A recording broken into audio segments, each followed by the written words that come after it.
Hello and welcome to Net That Haul. It's the Game Week 28 special for the big blank that we have ahead of us, probably the biggest blank of the season. I've gone with a very strange image of Bukayo Saka and Harry Kane celebrating together for the England team because I like to consider them both as my captaincy options, but I'll be interested to see what the metric thinks later. How are you, Gabriel? So we have at FPL Lens on Twitter as well here co-hosting with me tonight. How you doing, buddy?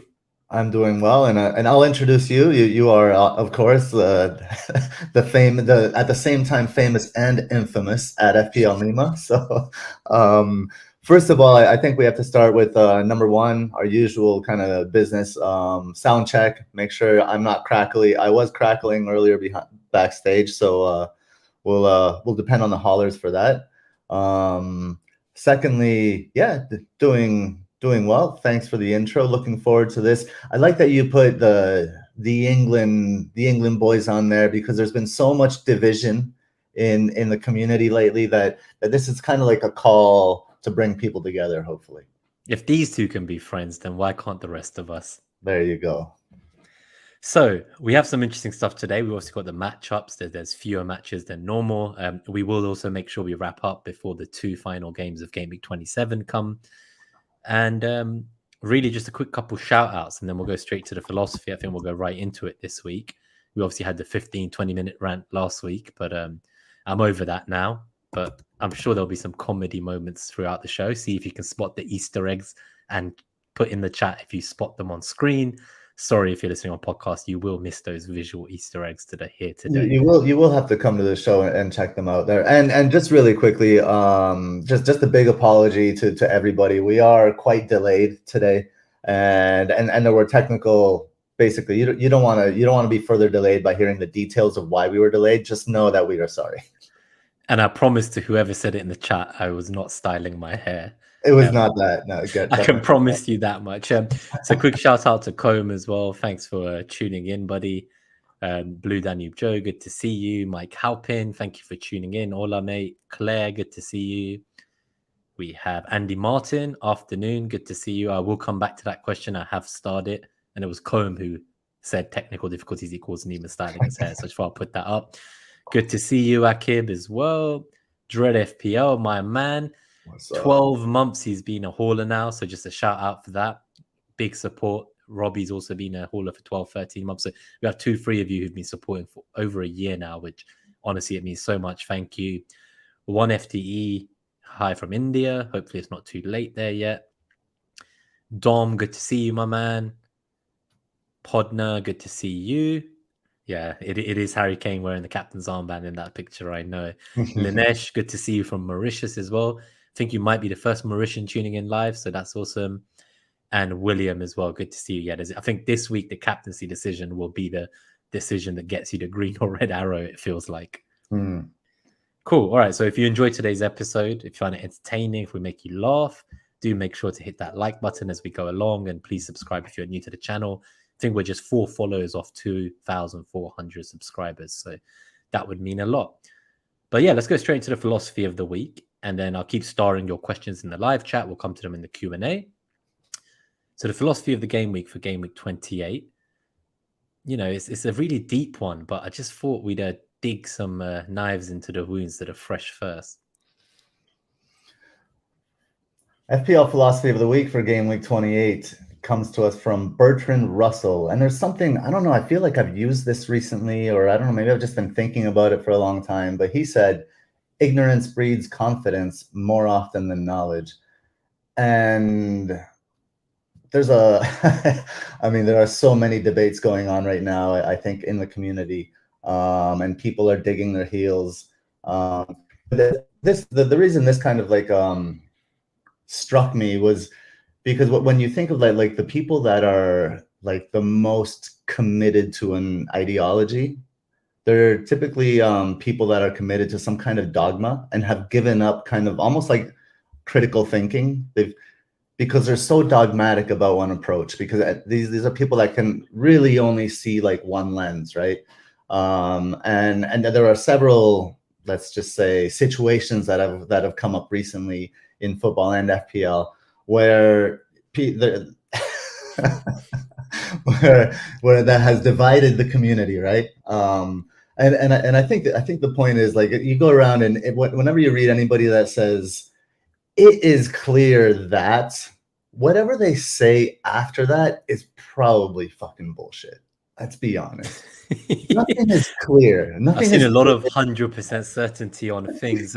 There's a reason why in statistical significance in mathematics, you can only ever reach 95% as your kind of significance, because nothing can be 100%, right? They thought there was no black swans until they found one. Nothing is certain. Right. Science is based on disproving stuff rather than proving stuff, right? So I tend to agree. There's been a lot of kind of dogmatic, fixed, opinionated views over the last few days, where people are so set in their ways, and it's almost like they don't understand that it's not always black and white. Like both in FPL, football, life, there are a lot of gray areas. Yeah, and you know, I'll be the first to admit I have a position on the Sully March incident, right?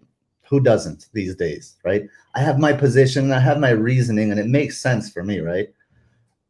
But for me to pretend that there isn't another reasoning out there that exists for other people, sane people, these are normal people. Like, I can't call them insane for having their reasoning, right? So I just want to, like, I almost wish, and I've been a long proponent against Sully March because he's the wing back, he can't finish, all these reasons, right? But I almost wish he would have scored, because it would have, like, all three of those players returning in that first game would have brought the community together, I think. And because of this one incident, this one little incident, now it's just like destruction, and I think that's a shame. So let's not get stuck in our ignorance. That's where our confidence comes from. Let's be a little bit flexible in our thinking, I think. I like Combs' opinion on this. So he says that, for clarity, I've captained March this game week, but it's got to the point now where I'm hoping he blanks tonight just to see the crying on Twitter once again. It's become comedy. Yeah, it's become pure comedy, and I'm glad you can think that way.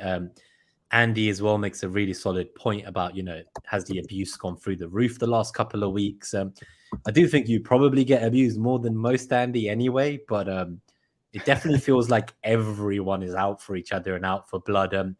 I'd like to think our little Twitter FPL community is one of the nicer ones out there. There's a lot of echo chambers on social media and a lot of very strange people, but we generally are quite good, and we come together as a collective and we have fun conversations. We'll have all those Twitter spaces where everyone would get on, and it just feels like it's become a case of I told you so, and trying to one up everyone on everything they say. I'm just seeing tweets getting deleted left, right, and center because people get attacked every time they tweet a new opinion based on new information. I just don't understand what's going on, and I hope we can come out of this and, as a community, like, show why the FPL community is such a good and warm and hospitable place that I thought it was when I joined a few years ago. But I definitely do tend to agree, Andy, that it just feels like, in general, I don't know if abuse is always the right word for it, but there is a lot of people just coming at each other. There's just a lot of things coming from a negative space. And the whole point of this is it's a free-to-play game, for God's sake. Like, we're playing it because it gives us more enjoyment in watching football. Like, why is everyone out for each other? We're not as tribal as football Twitter, I would have thought. We make friends with fans from every team. But, we'll go into the matchups now. We'll look at the week ahead of us. We will keep coming back to questions throughout the show. Just before that, I do want to say I do feel for Andy. He's on 28 points on his wild card right now, and there's rumors that Gaeta is out for Palace tonight. Guaita. Is it Vicente? How would you say it? Vicente Guaita. Vicente Guaita. Vicente Guaita. There you go. Vicente Guaita. Yeah. See, I'm learning some stuff here. So apparently Crystal Palace are going to play an academy goalkeeper for the first time in over 40 years. So we'll see how that goes and whether March can finally get some well-earned points tonight. Yeah, well, that's how a player with the even a player with the finishing ability of March can get some points against Palace then with that academy goalkeeper. So fingers crossed that he does that, he gets a goal or something, and the community comes together. I hope so. All right, so let's go to the first matchup. It's Nottingham Forest at home versus Newcastle. At this point, everyone owns Trippier, so I don't think a clean sheet for just owning Trippier is going to get you very far. I would ask, if you were on a free hit, I feel like with this fixture, despite Forest being quite good at home, I would still probably be looking to go triple Newcastle. Is that something that you would entertain if you were on a free hit? I mean, looking at the data, it doesn't seem like a bad idea, right? The problem is, well, it's, you know, Forest at home, I think, is the big problem with triple Newcastle, right? And the fact that that Brennan Johnson is out. I wrote about Brennan Johnson here in the analysis, that he could see opportunities when Botman and Scher are asked to cover the wide areas. But Brennan Johnson's out, and I don't know that they have really a direct replacement. I mean, they can try a battering ram Awoniyi, but I don't know that Johnson was just in such good form. So it's tough to predict. Like, Nottingham Forest at home are a different beast. Keylor Navas at home is going to have an impact here as well. So, but regarding Newcastle defense, with Brennan Johnson out, maybe triple could be a nice way to differentiate on a free hit. Yeah, I just thought I'd ask, because I do feel anyone who's got one Newcastle player, it does feel like it's quite a viable strategy to at least buy the second one now. We know they obviously double in 29. They're going to double potentially 3 more times after that, with one of them being potentially game week 31 and then 34. So there's definitely some opportunities in the near future to capitalize on them. I'm currently a Trippier and Botman owner. I think if I was on a free hit, I'd maybe still go double defense. I'm keen to think about the attack. Is there any love from you for, obviously, Alexander Isak started? You know, Callum Wilson, we'd said, hasn't been in great form lately. You know, he got his goal, Isaac, and I think the manager was saying that, you know, obviously Wilson had like a cold. He wasn't well leading up to the match. And he then kind of went on to say that Isaac isn't ready to play like 90 minutes, but he's working up towards that. Do you think that there's too much rotation in that attack? Because Anthony Gordon's currently out, I think, as well. So kind of the likes of Isaac and Almiron are both ones that appeal to me from the forward and midfielder slots. I definitely don't think I'll go near Callum Wilson, but Almiron seems to be a quite viable option. You know, say tonight, we might decide that we want to get rid of some of our Brighton players who blank. Maybe they get a red card and get suspended. You never know, right? It just that's an easy price point to be jumping between to go back to Almiron, the hero of the early parts of this season.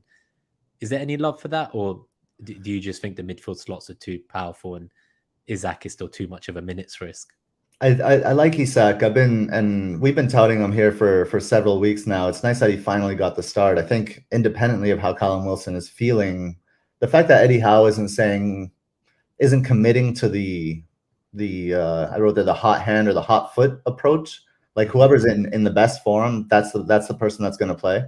He should just make it a competition, right? But so the fact that Eddie Howe's wavering a little bit and giving reasons why Isak started, despite him being the obvious informed player right now, I think would be concerning for me. On a free hit, what would concern me about Isak is Forest at home. Like teams have really struggled there. So it probably wouldn't be for me. Now, the double, United home, West Ham away, I don't mind that so much. I don't mind Isak for that double if a person's looking to differentiate. I think that would be okay, but I don't like it this week. Fair. I guess just in terms of the data then, so the NetxG is 0.97 for Newcastle. It's not great appearing there, but right. Forest are 0.86. There doesn't seem to be much between them. However, obviously in Mariners FDR, there's a slightly bigger swing. He's got 0.6 for the attack and 1.2 for the defense for Newcastle. And obviously Forest are then the opposite, so minus 1.2 for attack and minus 0.6 for defense. I guess I'm just looking here at the goalkeeper as well, the expected goalkeeper data, and I don't see anything there that would necessarily imply that that's why they're closer in the NetxG compared to the FDR. Is it the big chances? 0.32 for Navas it's quite a bit. So if you add 0.32 to the Newcastle, you're up close to 1.3. So maybe like a half a point NetxG higher than Forest, which is significant. That's half a goal, isn't it? Yeah. yeah. And that's probably like that positive 0.6 in the FDR. That's probably the delta there. And then what's favoring Newcastle's attack would be the big chances. If they're predicted 2.4, so between 2 and 3 big chances this game. You know, Isak should get one of them, right? At least one. Maybe they're spread around a little bit. But then Isak with a big chance up against Navas, it's a coin flip at best, maybe. So I don't know. It's all kind of muted, which, you know, kind of hints towards the defenses. I think FPL Popo would tend to agree with you. So he says other teams have lots of better fixtures on the free hit perspective. He's actually on a free hit, I think. And he'll only have Trippier from Newcastle, and he may end up benching him for other assets. So that's another interesting opinion. I think maybe as a non-free hitter, I'm kind of almost forward planning too much by looking at the likes of Game Week 29 and Game Week 31, which we don't even know if it's a double. And I'm kind of planning ahead for that and saying, oh, it would be great to get another, you know, Newcastle player, because I've already got 3 Brighton players for the potential double in 31. So who's next? Oh, it's Newcastle. They're the other team that could double. So I think I'm happy enough, obviously, playing Trippier and Botman this week. I think we'll see a lot of 5-2-3 formations this week with 2 midfielders. You know, you're going to see like 2 Brighton mids and Rashford. So that's 3 midfielders on the bench. And then you're going to have a back 5 with like double Brentford, double Newcastle, maybe a Chelsea defender, Kepa in goal. There's definitely going to be a very weird structured game week in terms of formation. So I think if you were on a free hit, there is an opportunity to just have a back 3 and use that money to like get assets in attack that no one else can get who isn't on free hit and really attack this game week, I think. And Isaac, even though it's maybe not the best matchup, is still an interesting shout for me. Obviously, you could have like Kane, Isaac, and Watkins on a free hit. I don't know what you think about that, Popo, but I guess it would be good to hear from you what kind of formation you're looking at on free hit. And if there's any other forwards that interest you, maybe Havertz is being talked about. You know, we've seen Iheanacho, but we've said we can't really trust Brendan Rodgers in terms of minutes. There's some options there. But what about the shots on target goal predictors? So it seems very even there, right? Like everything is just, this just screams like maybe it could be a 1-0 to either team or 0-0 even. Doesn't feel like the data really screams out that there's many goals in this match. And that's exactly what Forest try to do at home, right? Like they create this. Forest, the way they set up, they create this data, especially when they play at home. Quick shout out to Val. Thanks for tuning in. KK and Ben King, good to see you. And Delia as well is looking at Almiron. So we'll just keep shouting out everyone as you come in. Sorry if I miss anyone. Eric, we will come back to your question. I have started for the Q&A at the end, and thank you for tuning in, mate. Ben says good morning. I wonder where he is. He must be my side. Maybe he's in Phoenix with you, yeah. So we've got Gravy Dave is on triple Chelsea defense. I assume that might be Kepa, Chilwell, and James. But yeah, let us know. Cool. Is there any final thoughts on this matchup you want to say, or are we happy to move on? I think we can move on. Great. So we have Aston Villa versus Bournemouth. The man of the hour, Ollie Watkins. He's probably my transfer target in for Haaland, but after 5 goals in 57 minutes in the Champions League, I could see many getting cold feet about that sale right now. Do you have any plans or intentions to sell Haaland for someone like Watkins, or does it just seem insanity to you?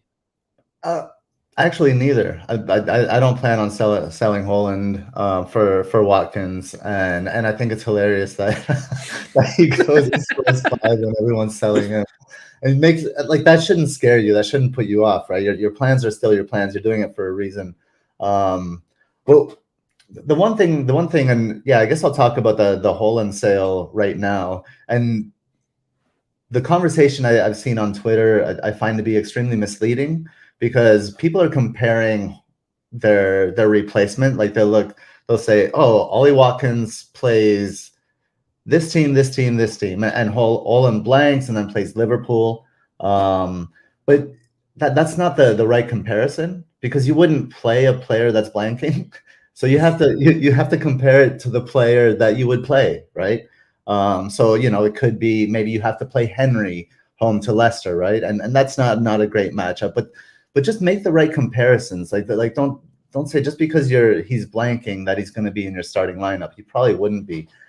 He would be on your bench. So I think that sale makes sense for a lot of people. It doesn't really make sense, or doesn't really make sense for me because I punted on Bowen. So I have to make like a midfield transfer. I was looking for Bowen to do something. His role was increasing, and then Ben Rahma comes in. He's on penalties. He's taking like 10 shots in a game. Like, okay, that was wild. 10 shots. He really wants to make a point to David Moyes. Well, I think actually that's David Moyes making a point and giving him license to do that. And unfortunately, that change made me sell Ben Rahma so I shy away from the whole and sale. But yeah, the data is all green here, right? With Aston Villa, Bournemouth, Aston Villa 1.71 NetxG, Bournemouth 1.64. FDR is 1.2 for Aston Villa and negative 0.8 for Bournemouth. So like all the numbers are a little bit muted, more demure here with the FDR compared to NetxG. And I think the shots goal predictors, they kind of support the FDR more than NetxG, whereas I think NetxG is kind of lifted by zonals, number one. And Martinez at home is adding a little bit to Bournemouth's attack, but Bournemouth's NetxG has been right around 1 or above 1 for a little while now. And Tavernier is back. Ouattara is the agent of chaos. He's doing things. He's slicing lines apart. He's getting penetration. And then Billing's such a silky player, and he's involved in all of their, and kind of their, not only their progression, but he gets in the box as well and gets shots. So Bournemouth have been a lot more creative lately. They've been getting more shots off, more quality shots. So I can see why NetxG likes them. You said you're going for Watkins, huh? Yeah, I'm pretty set on it. I think it was I just feel like everything goes to him. So, we always talk about, I know on Who Got the Assist, they write the annual kind of Talisman Theory article, and it's kind of the 90 minutes man, penalties. I can't too obvious. Past it. Yeah, what is it called? KISS, right? Keep it simple, stupid. Like, yeah. I've been looking at like Felix, Havertz, Iheanacho, Solanke, Johnson. I'm looking at all of them and I'm like, why am I doing this? Like, there's literally a guy on penalties playing 90 minutes every week whose team are more reliant on him than I've ever seen them be reliant on him in the history of the time I've watched them since they got promoted. So it's like, just why am I looking at these other assets? Partly it's because Chelsea have probably what I consider a better fixture in 29. They have 2 home games. One of them is against Liverpool, though, I think. Or no, not Liverpool. Who's the second one against? I'm just having a quick look. I was convinced it's a better fixture, but so going to 29. Yeah, I mean Chelsea play Villa. Oh, it is Liverpool. Okay. Yeah, but Liverpool's a good fixture. It is. I guess it's home Liverpool and home Villa. So 2 home. But the thing is, Chelsea Liverpool. It's actually not a good fixture historically. That game usually ends like 1-1, 1-0. It's historically a really low scoring game. So actually that's not a good fixture for attack or defense, because there should be a goal or so. But here's what I'm thinking. And one of these mids, Ouattara or Billing, they might be my replacement for Bowen. And that would fund Henry to Chilwell. See, that's quite exciting. I do like that. I'm currently looking at moving on Henry, maybe, even though he has a fixture.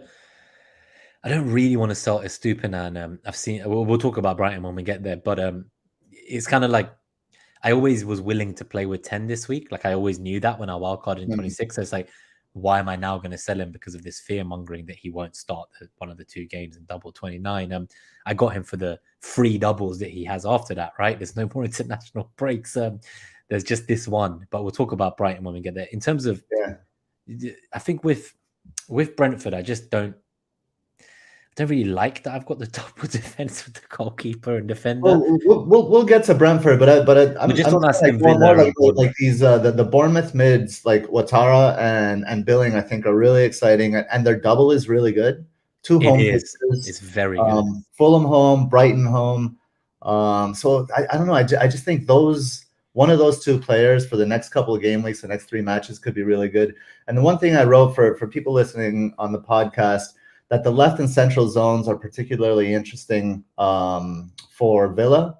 because Bournemouth have conceded 32 and 29 chances respectively in the last 6 away matches from those two areas.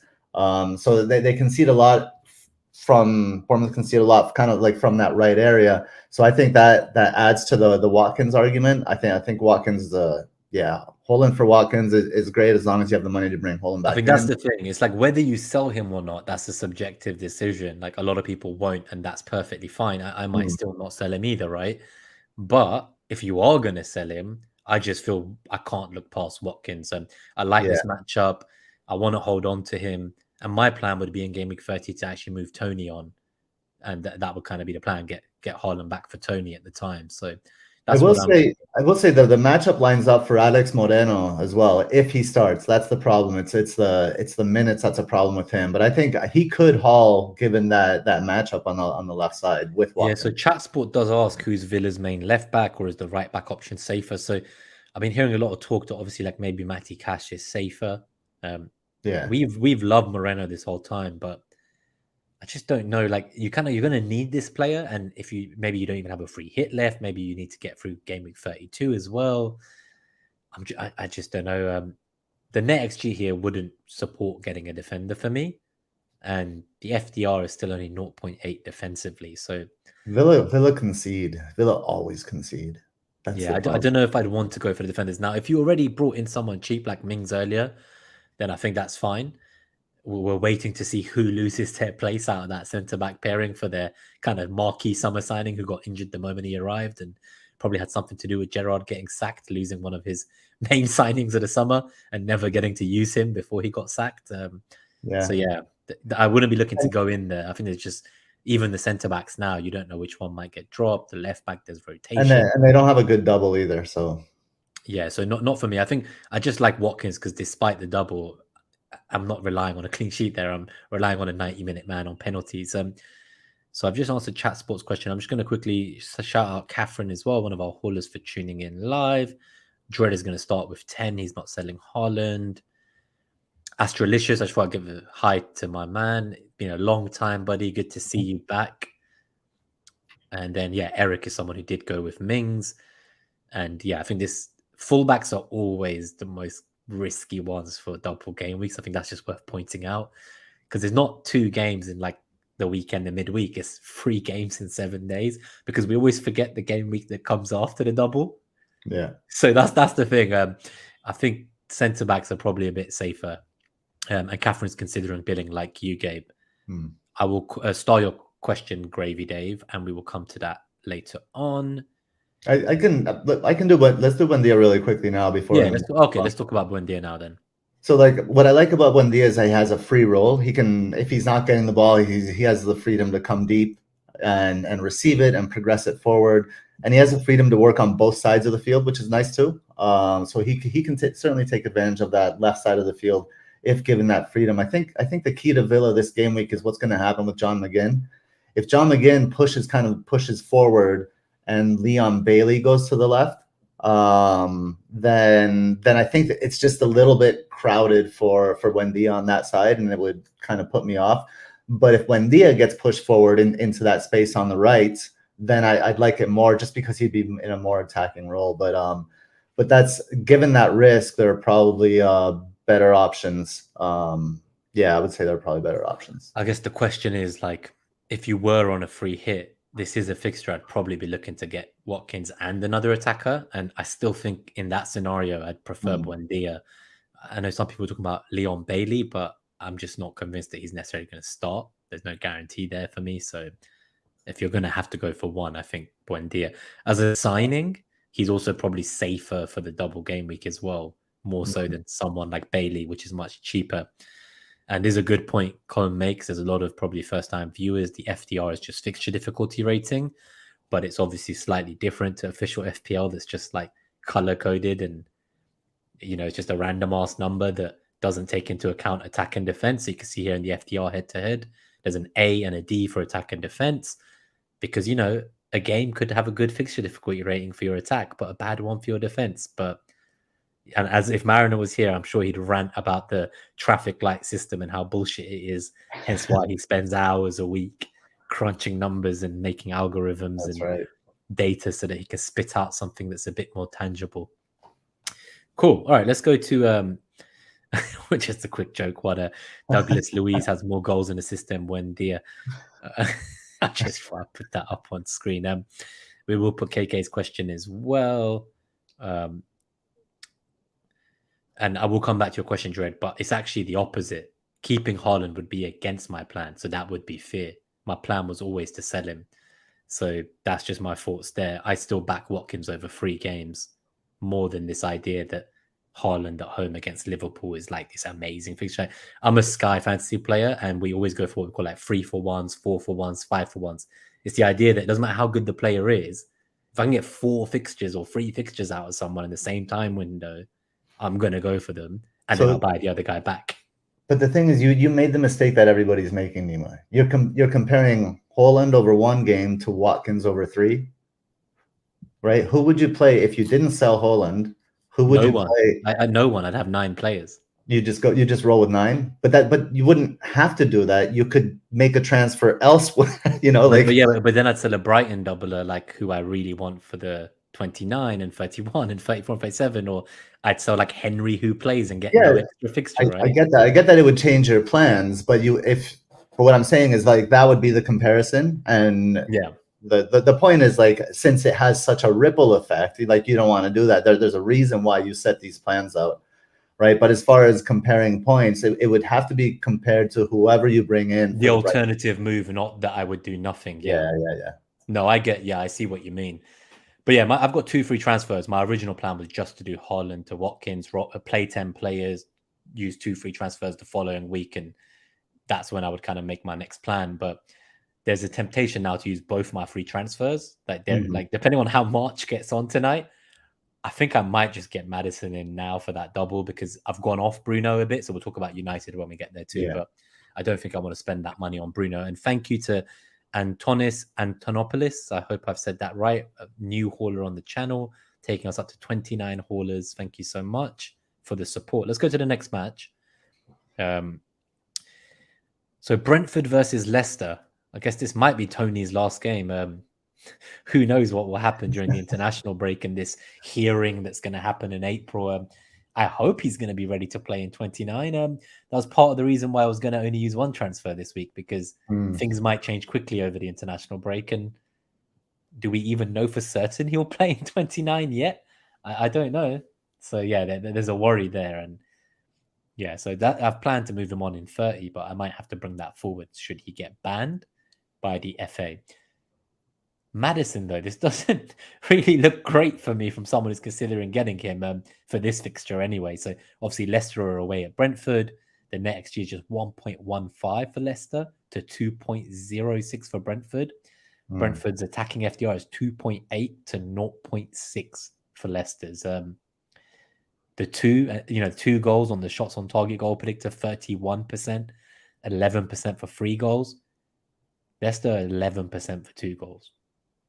Like it just, I don't know. Like to me, this kind of Brentford at home, I think I'm right in still saying that they've only lost 1 game to Arsenal this season at home.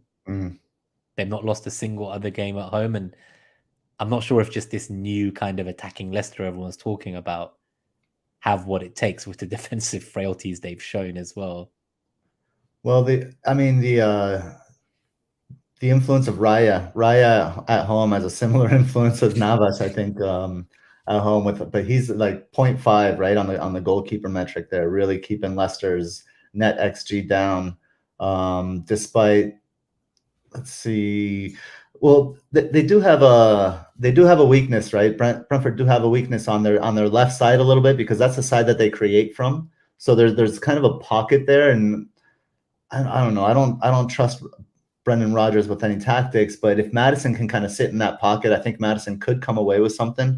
The shots goal predictor kind of like could see a goal for Leicester, but their finishing has been so poor that the shots on target goal predictor, there's, what is that, an 89% chance of 0 or 1 goals for That's Leicester. Pretty damning, isn't it? It's because their finishing has been so poor, right? But I mean, if you look at Brentford's numbers at home. Well, first of all, Leicester, they've conceded 83 chances in their last 6 away matches. I think that's the most in the division. I don't even know how you concede that many chances in 6 games. 83 in the last 6 is insane. I think there's one other team that's close, which we'll get to, and then all the rest are like 60 or below. And look at the matchups in the FDRs there. Almost 3 big chances predicted, 5 shots on target, 10 shots in the box predicted in this one. I mean, the headed matchup, 3.2 headed matchup.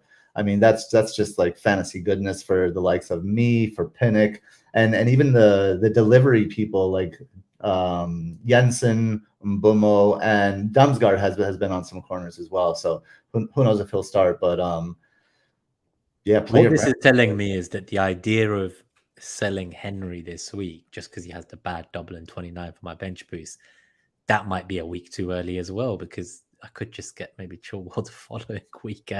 This is giving me a lot of food for thought, because I wouldn't want to sell both March and Estupinan. So we've got Dread saying it's a week too early to bring in Maddison, for example. So, you know, if I was going to keep Haaland, what I would have done is something like Henry to Chilwell and March to Maddison. That would have kind of been the plan, but I'm not convinced. Everyone's showing, you know, stats to me about Maddison, you know, like his 8 big chances created in the last game. He's so unlucky to not get points. And I just want to ask you this question on a personal level, Gabe, because we said a lot of people obviously like have been abusing each other on the timeline. Is it not wild that like March is being shat on by everyone for being like a data merchant who doesn't perform on grass or whatever? But he plays for the team in, I think, 7th with 45 goals this season and costs 5.1 million. Maddison plays for the team in 16th, who've scored 37 goals this season, right? And he costs 3 million more than March. And people are selling basically like the guy from the attack with 8 more goals sitting in 7th to spend 3 million more for the guy in attack for the team in 16th. Am I oversimplifying it, or does this not just seem like how reactionary we are week in, week out with FPL? Like, what? Like, I get Leicester look a little bit better attacking wise lately, and Maddison's underlying numbers are great, but March's underlying numbers were great too. So we're not just going and buying another guy who can haul at any time, sure, but he always over exceeds his kind of underlying XGI numbers, right? And maybe you could say that's because he's clinical and he's great, but I don't know. Like, it just seems like I'm going to be spending 3 million more from a guy whose attack is worse. I think there are a couple things going on here, and I think one is people made these plans weeks ago, so they're only seeing kind of like the fixtures and the role, and Maddison's kind of like talisman role on the side.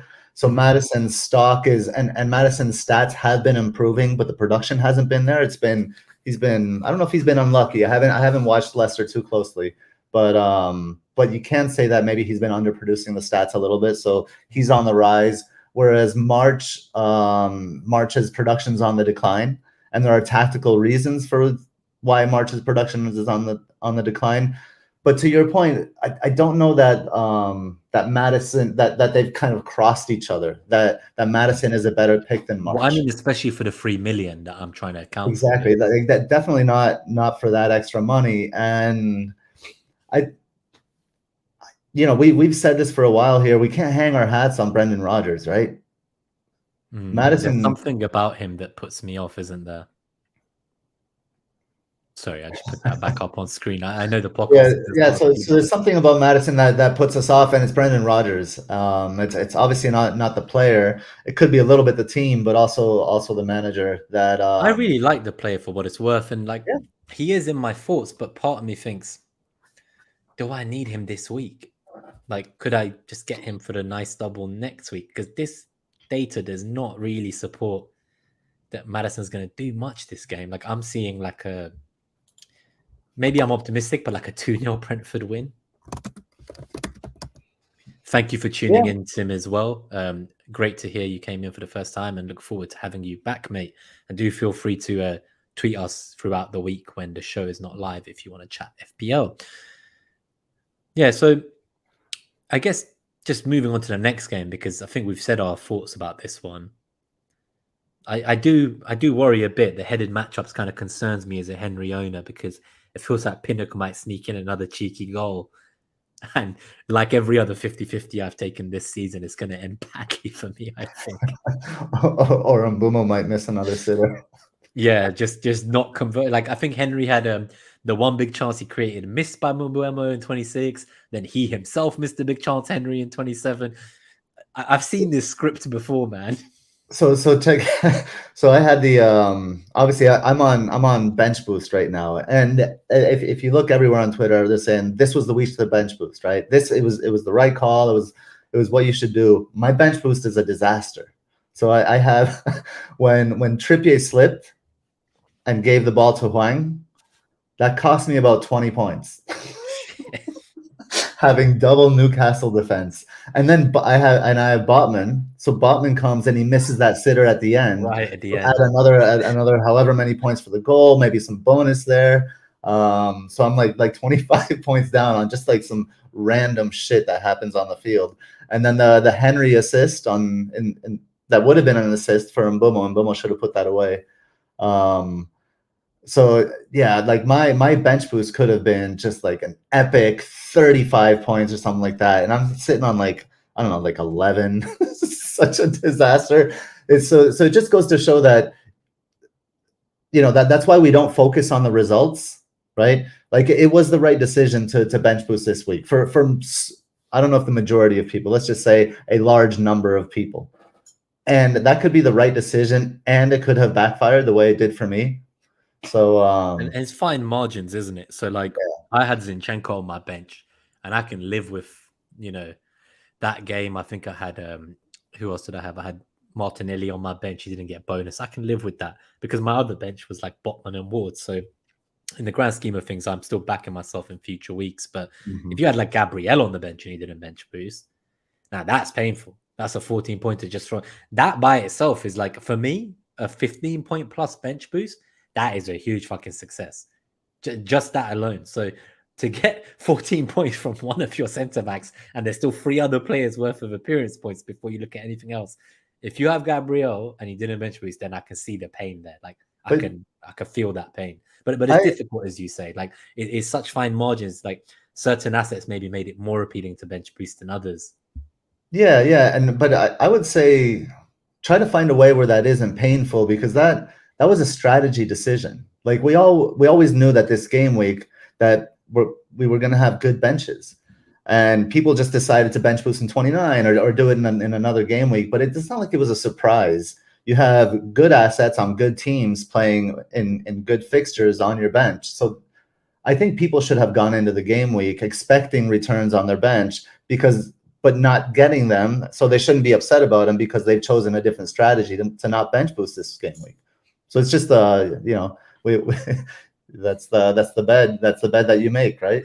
Well, hopefully Steele somehow gets you like a 15 pointer with a penalty save and clean sheet tonight to just suddenly like be a hero and fully recover the entire bench boost for you. Like it could still happen. You know, three games in a row, 0 shots on target for Crystal Palace. First time any club has done that since Opta began recording shots on target in 2003. So that's very damning. That is very damning for Crystal Palace. I just hope tonight isn't the night they show up and take away my stupid clean sheet. Seriously.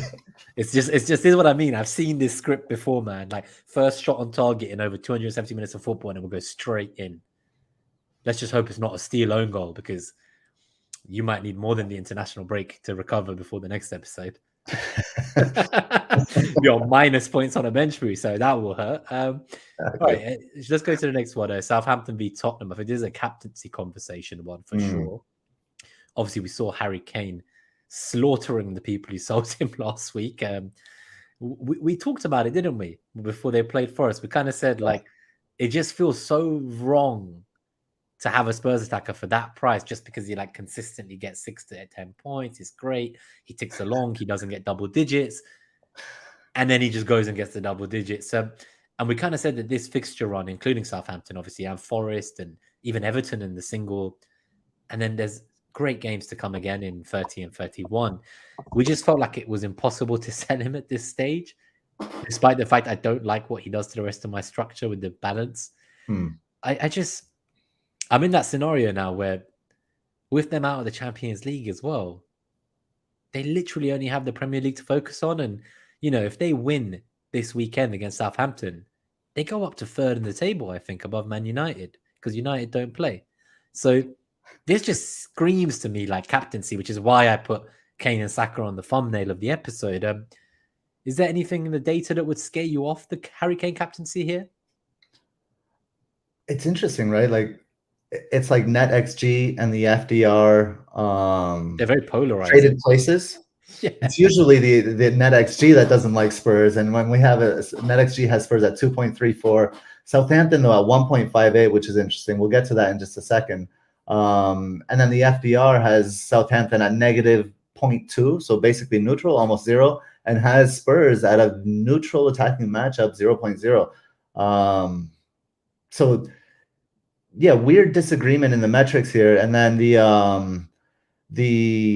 so NetxG and the shots on target model like both attacks, whereas all the other metrics show kind of muted data. But look at the influence, and this is the strongest goalkeeper influence of any goalkeeper. It's Bazunu at home, minus 0.67.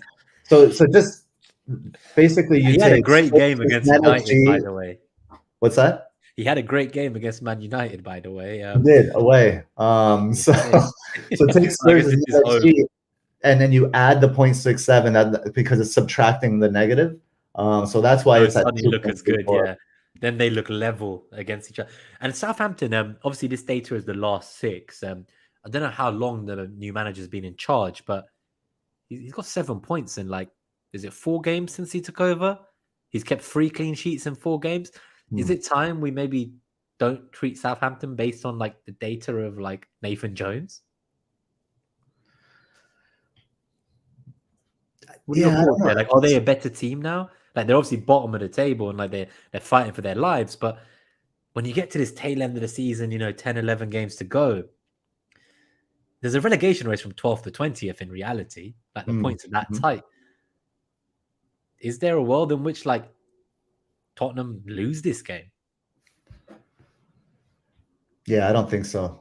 I mean, there is a world in where that happens because as it says here in the slide, Tottenham have conceded 12 big chances in the last 6 away matches. So you can see that, and that's why Southampton's NetxG, the creativity metric is at 2.04 for Southampton. That's where that comes from the big chances conceded on the opposing side. Interestingly, that big chance matchup doesn't show up in Mariners' big chances FDR there. So we'll have to take a look at that. We'll have to pick apart the 2 metrics and see why it's showing in one and not the other regarding big chances. So Southampton could definitely come away with something here. I think they'd have to score first. And Spurs would have to be just incredibly bad. And the reason why I don't think Southampton can get anything is if you look at Spurs, their NetxG, right, 2.34, and then the shots on target goal predictor, it's higher than the shots goal predictor, which means that they've been very clinical in their finishing recently. 12% chance of 3 goals versus 7% chance of 3 goals. There's what, if you look at just Southampton on the flip side of it, 55% chance of 0 goals, 36% chance of 1 goal. Is that 91% chance of them just scoring 1 goal or less? That I don't think I've seen it that high this season. So that's because they can't finish, right? So Spurs might give up the big chances, but if Southampton can't finish them, then it's not a big deal, I guess. But yeah, Spurs clinical finishing and then a bad goalkeeper. When those 2 things together, you put Bazunu together with Spurs clinical finishing, and it could be a big one. What about this one from William? Obviously, you remember Son and Kane when they were on fire as a pairing. If you were on a free hit this week, where money is pretty much no problem, would you get both Son and Kane? Obviously, Son just got a goal. I know he's been not himself this season necessarily, but we've got Claire as well considering doing a -4 hit on Grealish to Son this week. I don't know about Son for the double and holding him long term, but I think if I was on a free hit, I'd find it hard to not get him. Is there anything in the zonals that would support Son here? I'm just looking on the No. Left-hand side 2.8, right-hand side 2.8. Yeah, nothing major, is there? No. I don't think I would go. I would get Son. I would be more tempted by Richarlison. Okay. Yeah, he did look very good, and I must say, even as a gooner, the application of the laws by PGMOL and like how he was offside and stuff, I don't really understand. The only consistency I've seen from PGMOL is the inconsistency shown match in, match out. Same people who are refs and VAR in one game will give handballs or penalties or fouls for something, and the next day they won't give it for the exact same thing. So I would like to see some more accountability for refs, but that's maybe for another episode. One FDE says Kane hat trick against Bazunu. Who knows? Maybe Kane decides that he wants to try and catch Haaland in the Golden Boot race. He is second. I think he's only 8 goals behind him. Maybe he can score 5 goals in this game and catch that up while Haaland has a blank game week. So there's for those that play UCL fantasy, I know you play UCL fantasy, right, Nima? And I didn't change captain to Haaland because I had a John Mario who was on 11 points. But I had Haaland. I know people who didn't have him. Yeah, but you didn't captain. Yeah, I saw people drop from 1K to 25K because they didn't own him. So the person that's ranked like 38th in the world right now, I texted him. He's like, I'm like, Haaland hat trick. And he texted me back. He's like, I want 5. Is he first in the world now? That's how you win. That's how you win a fantasy game like that. Manifesting these goals like that. He got his 5. It's cool. This guy's also ranked like number 50 in fantasy Bundesliga and like number 30 in UCL. That's solid, man. Killing it. No, I was under the top 10K. Not that it means as much in UCL. I think there's just a few million players compared to FPL, but that kind of not captaining Haaland dropped me from like 9K to 15K. But I thought I had it bad when I saw people dropping from 1K to 25. I was like, you know what, I can live with this. I can live with this. It wasn't as bad for me. Is there anyone else on the defenders side that appeals to you on a free hit? Pedro Porro, baby, hitting that right side. Look, I just think that the creativity from Pedro Porro is it's just exactly what Spurs needed. I think he's gonna have more and more of an impact. So I kind of like him here in a sneaky like free hit play. I would have Pedro Porro on my team. Yeah, I think that's maybe more exciting than like using 3 defender slots for Newcastle, for example, as you were saying. Like maybe you just get the 1 or 2 and you play someone like Porto and Chilwell, and there's some exciting. Again, even like, if I was on a free hit, do I really want Alex Moreno over Porto? Probably not. Moreno's so cheap though; you can throw him on your bench on a free hit. At least you have like some bench play. Yeah, I heard some shouts from someone. I can't remember who it was. I think it was on one of the. I think maybe it was above average. Someone was talking about Jacob Murphy being like, maybe it was Planet FPL actually. Planet FPL, yeah, Murphy. Yeah, it was James, wasn't it? 4.1 million or something for Jacob Murphy. He was like, yeah, just slot him third on your free hit bench. Like, why not? Who cares? So maybe that's the way you use your triple slots, not in actually starting positions, but some of them on your bench just in case. Cool. All right, let's go to the next game. Just before that, I've started about 24 comments for answering the Q&A, but some of them are like relevant as we speak about them. So I'm just going to put them up and unstar them so we don't have to come back to them. Right on. So Yash just said he's going to do Salah to Son this week and keep Haaland. I don't hate that. I think that's quite nice. Do you already have Kane as well? Going to wildcard in 29. I think that's a pretty strong play to bring in Son for 1 week and then wildcard. Like, I really like that. Here's it. I'm gonna make a bold prediction here. All right. I'm gonna Dango Ouattara outscores Heung-min Son this week. I'm gonna come back to this. If you're right, then you're a messiah. 54 minutes. Yeah, no, Ouattara is very good. I just think maybe it's like a price bias for me, but the idea of like free hitting and having only 1 premium just seems madness, because outside Kane, who's the second most expensive player you're going to have on a free hit? Like Saka. Like, I would rather just use that money. It's like, what's the point of free hitting in 70 mil value squad? Like, you might as well just not fucking free hit. Surely. To get all, no, you're free hitting because you don't have enough players. So you're free hitting to get. I mean, if I were free hitting, I would have Kane, Richarlison, Billing, Ouattara, Watkins, Chilwell. Trippier. Chilwell, James, Porro, like Okay. Trippier on the bench, like someone was saying earlier. I think it was. or a 4-3-3 with Yep. Trippier in there and play a 4-3-3, something like that. But yeah, those would be my players. I don't think I wouldn't, and then I'd probably end up with about 20 million in the bank.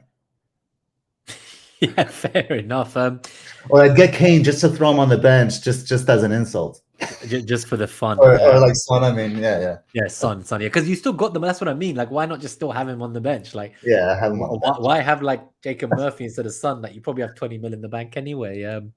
All right, let's go to the last 3 matchups, and then we'll go to the kind of summary of the game week's matchups and the captaincy metric and answer all your questions. We're ahead of schedule compared to normal. That might just be because there's less fixtures this week, to be honest with you. I don't think much else has changed. So Wolves versus Leeds. Yep, let's put that back up there again for everyone. Good old Jack Harrison. I guess at least he scored the equalizer too, and probably the own goal, but we won't get into that debate now. He had a good game. Yeah, he did. He even said in his interview that Solly got there first, but you know, of course he said that. He doesn't. No one wants to take ownership of an own goal. No. Yeah, of course. To get the ball to move like up and then jam down like that, you have to hit it pretty damn hard. What I love is I own Solly March, but like I'm obviously in the SKLW tournament, as you know, and my goalkeeper has McAllister versus their striker Solly March, and we're only winning 1-0, like just surviving the tie. And this is the second to last game week before the league is decided. And I'm like, I don't even want FPL to add the points. Like, fuck my FPL season. I want to try and win SKLW. So I can see it now. Like, the opponent team in their group chat, if you're listening, guys, you must be fucking fuming. Because in reality, March probably would have matched throughout, scored McAllister with the goal. And you might be drawing the tie at least, if not winning. So definitely an asterisk season. I've already written off all my mini leagues. This year don't count. So next year I'll still have my rank from last season because I've already given up this year. No, I'm joking. What I will say is if you don't correct your karmic mistakes, let's call them, then you and come to your real to your birthright, your team, Net That Haul SKLW team, then you will be doomed. This is a curse that has been placed upon your FPL home. For anyone who doesn't know about this, obviously Akib in the chat, he's part of the Neto That Holland team as well. So we have a podcast team in the Scout Community Tournament. I have, however, played the Judas and I'm captaining a different team and we're going head to head against each other. You guys did beat us. I think we've only lost maybe 3 times this season and you were one of them. So that karma is definitely coming back to bite me. It is. Sure. You're going to have to take care of that and get out of the dark side. Come back to your family. We will accept Yoda. FPL Philosophy is where I'm at. Yeah, I can't be hanging with Darth Vader anymore. Never go against the family, Nima. I love that. Well, what are your thoughts on this fixture? I think last week we spoke about Nonto and we said he was probably a sell with the way things were going there for him minutes-wise as well. Yeah. I think probably still a sell if you're holding on, despite the fact he has a fixture, or do you kind of wait and sell him after one more week of data? Because you've only got 8-9 players. Like, is there better moves to make than selling Nonto, or do you still stand by that? I don't think you can have a Javi Gracia attacker. Javi Gracia he struggles to set teams up creatively, and they're just extremely, even when they're flying. Like, Leeds haven't been playing poorly. And even when they're like flying all over the place, they played really well against Brighton, right? But look at the goals they got, like So I don't know. I just don't trust them at all. The data doesn't like them either. Has Leeds away 0.67 compared to Wolves 0.99. The FDR agrees -0.4 for Leeds. More positive with Wolves with a solid 1, which is decent, I guess. The shots goal predictors and the shots on target goal predictors are all red. The FDR likes Wolves a little bit more because of the right zonal matchup. So, my own personal troll, he's not a troll in general, but my personal troll, Adama Traore, every time we say troll, Adama Traore could get something there if he's placed on that right-hand side. Pablo Sarabia could get something in this one. That might be interesting on a free hit on the bench or something like that. Wasn't that what you did on your free hit with him on the bench with his huge haul in game week 20? I feel like you love Sarabia, and then like you must have been fuming. And then I have Salah. I was going to say, who was it you were waiting for? There was someone in your team where you were like, I hope they just don't start today. Was it Mahrez or someone like that? Yeah, it was Mahrez. And then he started. You were like, I just hope Mahrez don't play so I get Sarabia off the bench. Disaster, man. The right cause and they're on the bench. Don't bench Sarabia. Put him in your lineup. That's why I was just reminding you, because the last time you benched him, he hauled. So maybe he should just be in the lineup. And then I do like Jose Sa in this one. Strong goalkeeper metric, 0.54 will make it tough for Leeds. Wolves are always good at home, or are always better at home. And what I will say is Wolves' data, their attacking data, I think the reason they're one on the FDR is because Lopetegui, his game management, he'll change tactics in a game and completely change the game. When you watch Wolves, watch what the subs do and what their impact is. And the subs Wolves have changed the data of the game. It's super interesting. Lopetegui is very astute, and I think Wolves will come away with one here. So this game is kind of like an avoid from a fantasy perspective, I'm afraid. Yeah, I guess despite Leeds having a fixture and I think a double in 29 as well, Wolves don't really have any reason I want to invest in them in the foreseeable future with kind of the doubles and blanks we have coming. And I can't see myself going in for a Leeds asset. So I think we move on from this fixture, but it's still nice to analyze the matchup. And it's really interesting getting your kind of tactical take on it, because I think it's quite different to maybe some of the other FPL pods where it's maybe focused on FPL points. It's lovely to be able to have you as a co-host, someone who is an actual certified football coach in the US and understands the game in a level that I wish I could only emulate. I'm like just that avid fan that likes to go to the stadium and sit with the bird's eye view and try to pretend to understand it the same way you do. But whenever I hear your opinion on this stuff, honestly, I find it fascinating. We all bring our different things to the table, right? I think when it comes to FPL, I'm like that's the way you are as a fan. That's how I am with FPL. I come to the community and I pretend I'm doing things here, but I really just understand the football, and the FPL just kind of like a little bit over my head. So I typically just struggle. You're doing great. You're doing great this season. I know last year you said that you felt that sometimes you let like actual football perspectives prevent you making like FPL decisions because like certain players are like bad players and you don't want to just have them, but then in FPL they maybe get points. And so it seems like you've maybe managed to work on that learning. I know in the preseason episodes we talk about what were like the 5 things we all learned from last season. We're going to try and implement this season. I feel you've definitely upped your FPL game massively this year, to be honest with you. Maybe, but I think I went too far. I think that my FPL game prevented me from like I went back and looked. I wrote about Matoma. I recommended Matoma for the first time on November 4th. And I didn't bring him, and I still don't have him. That's painful. That is painful, isn't it? And I went for players like Salah and De Bruyne after restart instead of Matoma, just because of price and because of ownership, because of FPL reasons. I know pre-restart you were really flying though, so maybe it's just that's something to assess for next season is what changed when you came back. Like, why did we stick to those kind of overpriced players who weren't performing at the time? Yeah. All right, so Chelsea versus Everton. This is definitely an FPL relevant match for this week. There's still some Tarkowski owners out there after laughing last week at his 0 points in 3 matches combined. He finally got a clean sheet and some bonus, I think. He got like 8 points. So, 8 points in 4 games now, which averages to 2 points a game. So that's still appalling, I think. It just kind of saves some face. I know a lot of us went for him as an alternative when he played. He had the double and the blank, and then he wasn't going to blank in 28. At the time, it felt like maybe Everton could sneak like a 0-0 in this tie.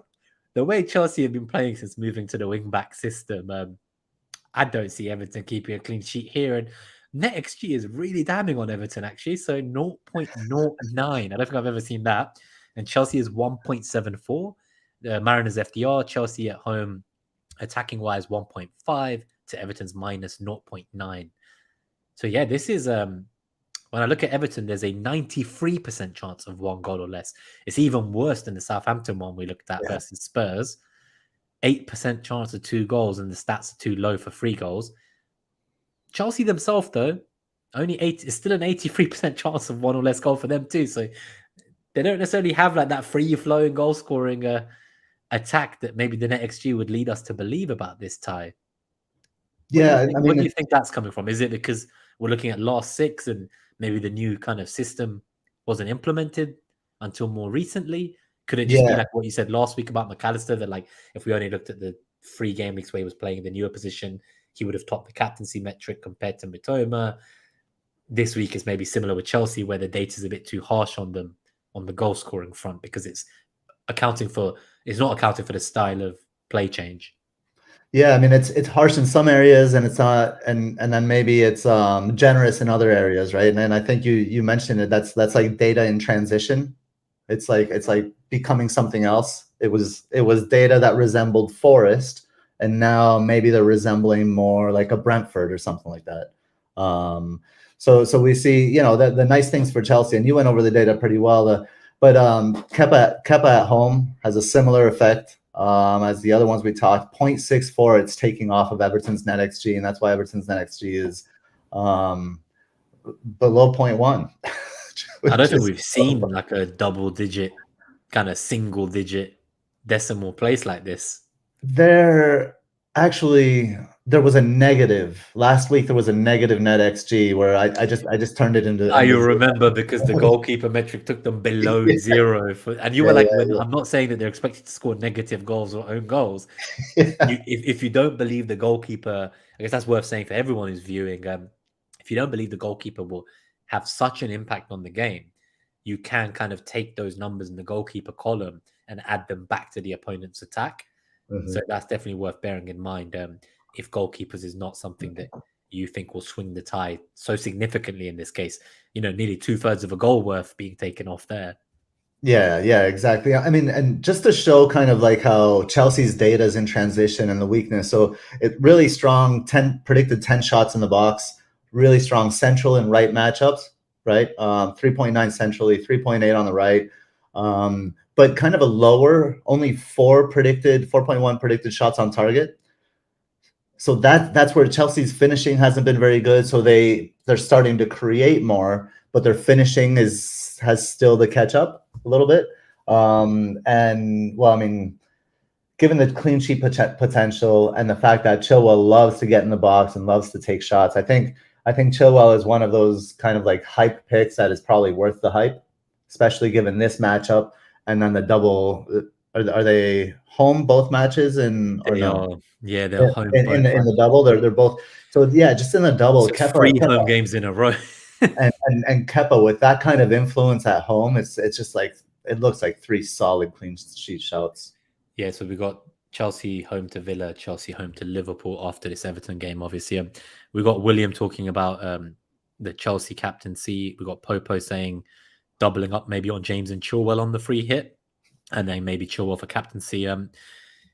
I think James as a transfer in, as someone who owned him from game week 17 till literally like I wildcarded in 26, and I was even considering keeping him till I heard he was out.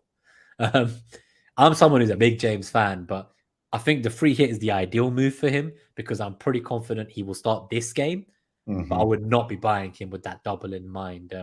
I think that's where Chilwell as a longer term owning option is definitely, for me, he's the one I'd go for.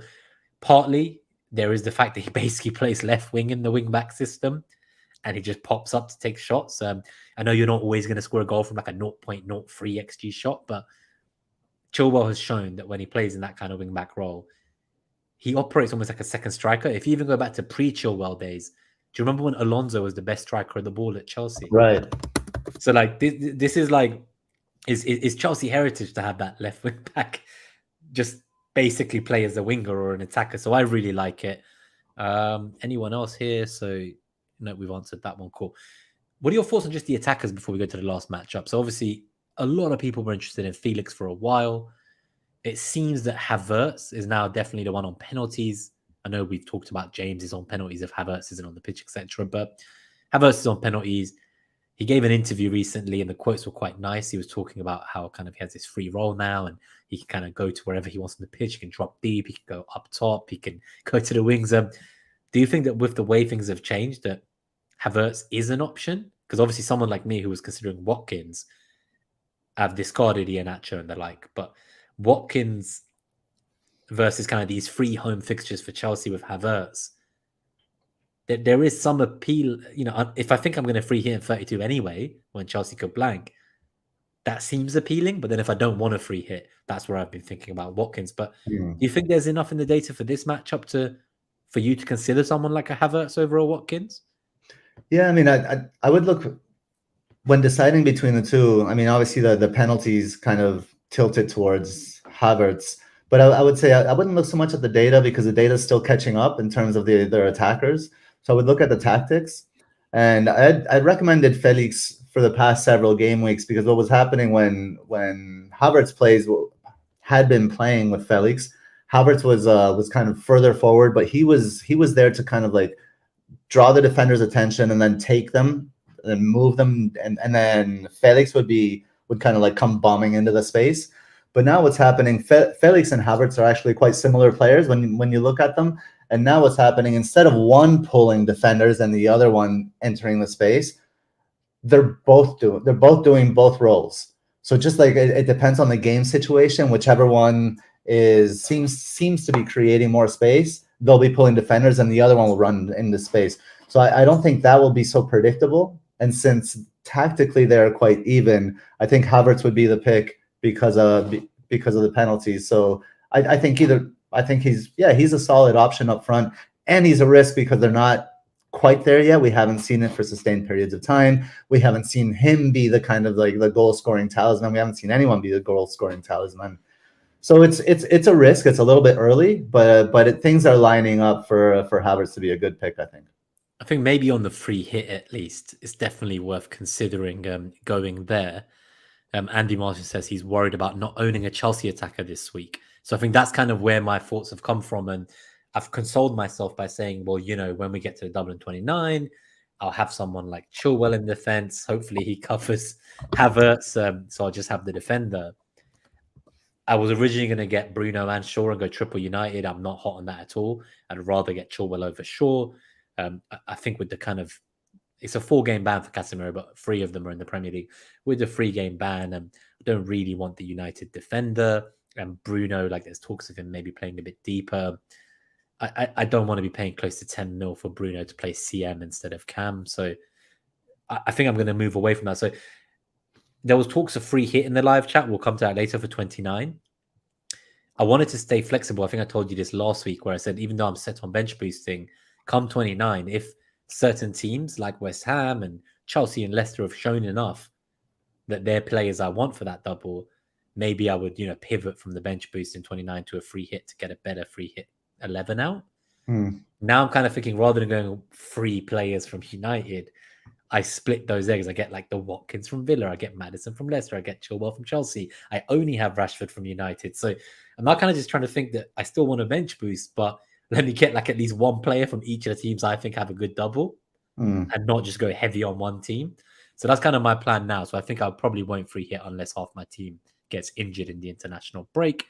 And I think you've responded here as well, which pretty much it explains exactly what I'm trying to say, which is you think the best Chelsea attacker is Chilwell. And that's kind of where in my mind, I'm like, well, I'm happy to just get Chilwell. Like, right, he's playing left wing. I'm happy with that. Like, let me get Watkins and Chilwell. Let me do that. I don't want to get Shaw and Havertz.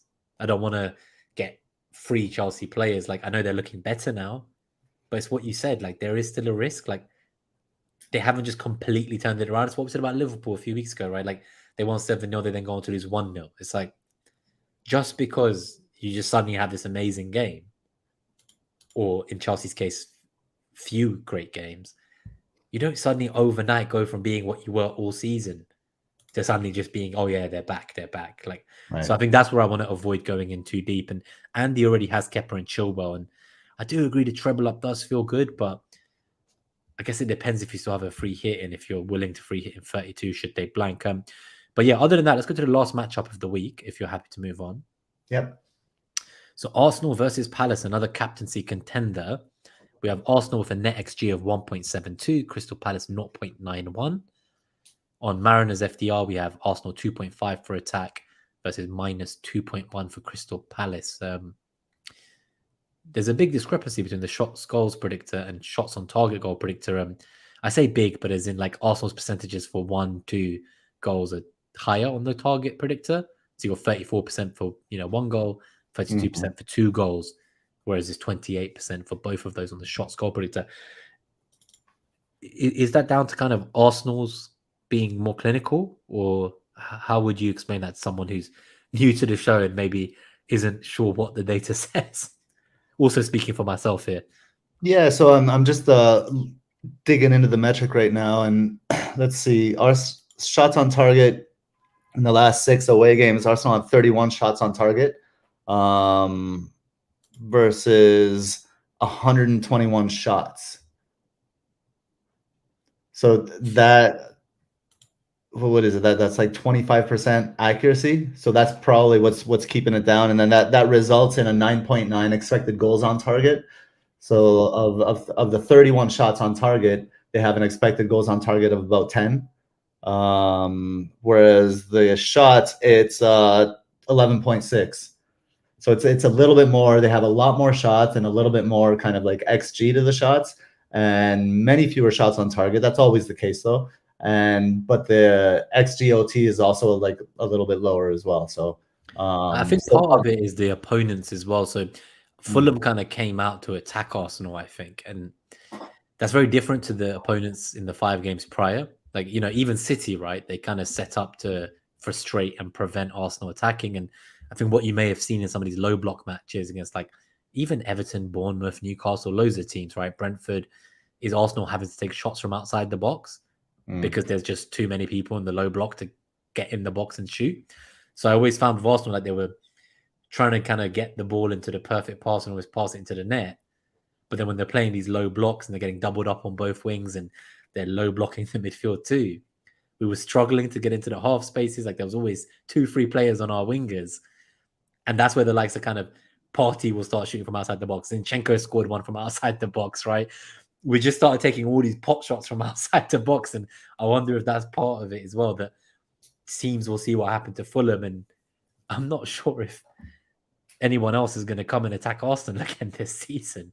I think maybe Fulham was just a one-time thing. I'm not sure how many of the remaining opponents Arsenal have are going to come out and try to attack Arsenal, right?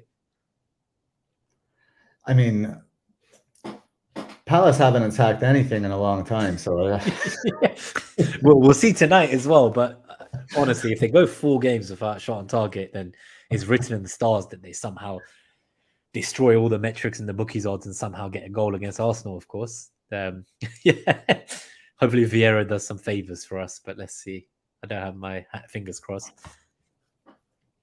But yeah, in terms of who this favors, so from a kind of, I guess, captaincy point of view. So yeah, well, I'm just going over the information here. Arsenal 1.72, Crystal Palace 0.91.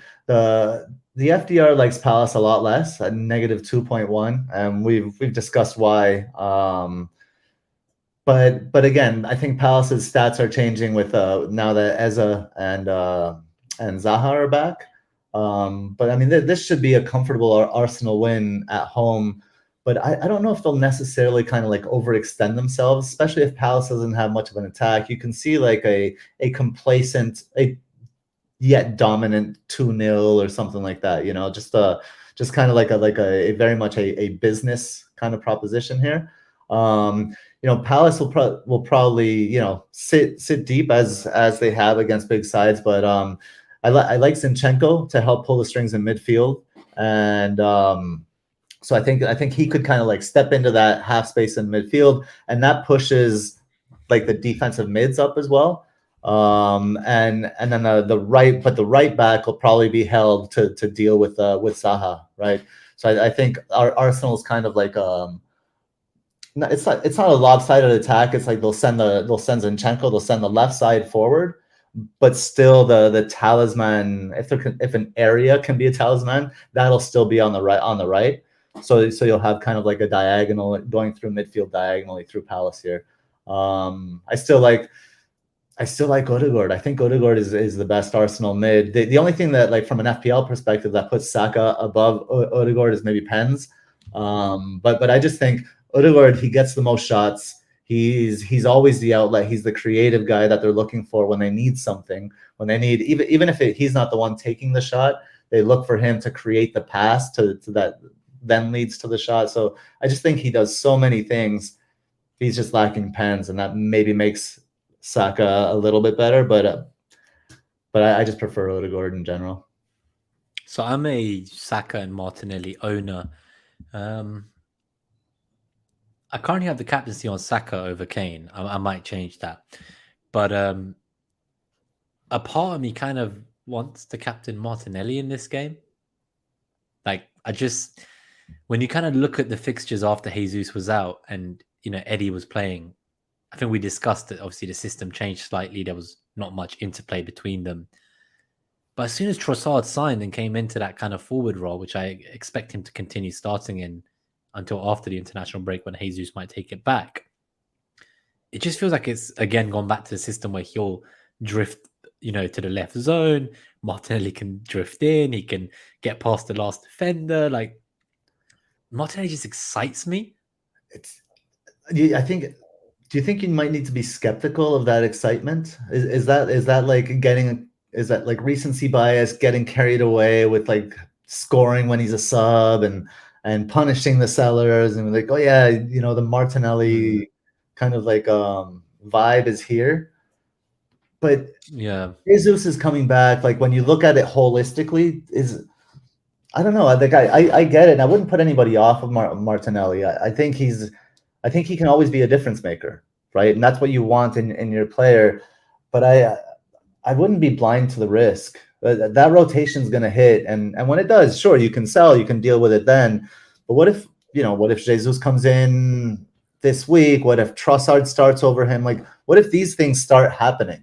They're going to happen in the next 2 or 3 weeks, right? What if so that's the thing. So originally I was going to sell Martinelli in 29 to get like a double game week midfielder for my bench boost. And part of me has been thinking, do I sell Saka instead? But with Jesus back in the picture, it does kind of make me think that by the time 29 comes around, keeping Saka does feel safer. But that's why this week now I'm thinking, well, if I'm now going to keep Saka over Martinelli in 29, this is probably the last fixture Martinelli's going to get for me. And maybe that's where some of the romance and bias comes in of let me captain him, last chance saloon. Like, I benched his points last week, Saka blanked, and I've got a bit of recency bias of, oh, look at this, I fucking benched him, and, Saka blanked and Martinelli scored. So it might be partly because I'm thinking of moving him on. Now, whether I captain him or not, which is looking more likely, I'll probably just captain Kane, but we'll see captaincy metric in like a minute or two. There is still a real temptation of mine that I just see value at that price point, like we thought at the beginning of the year.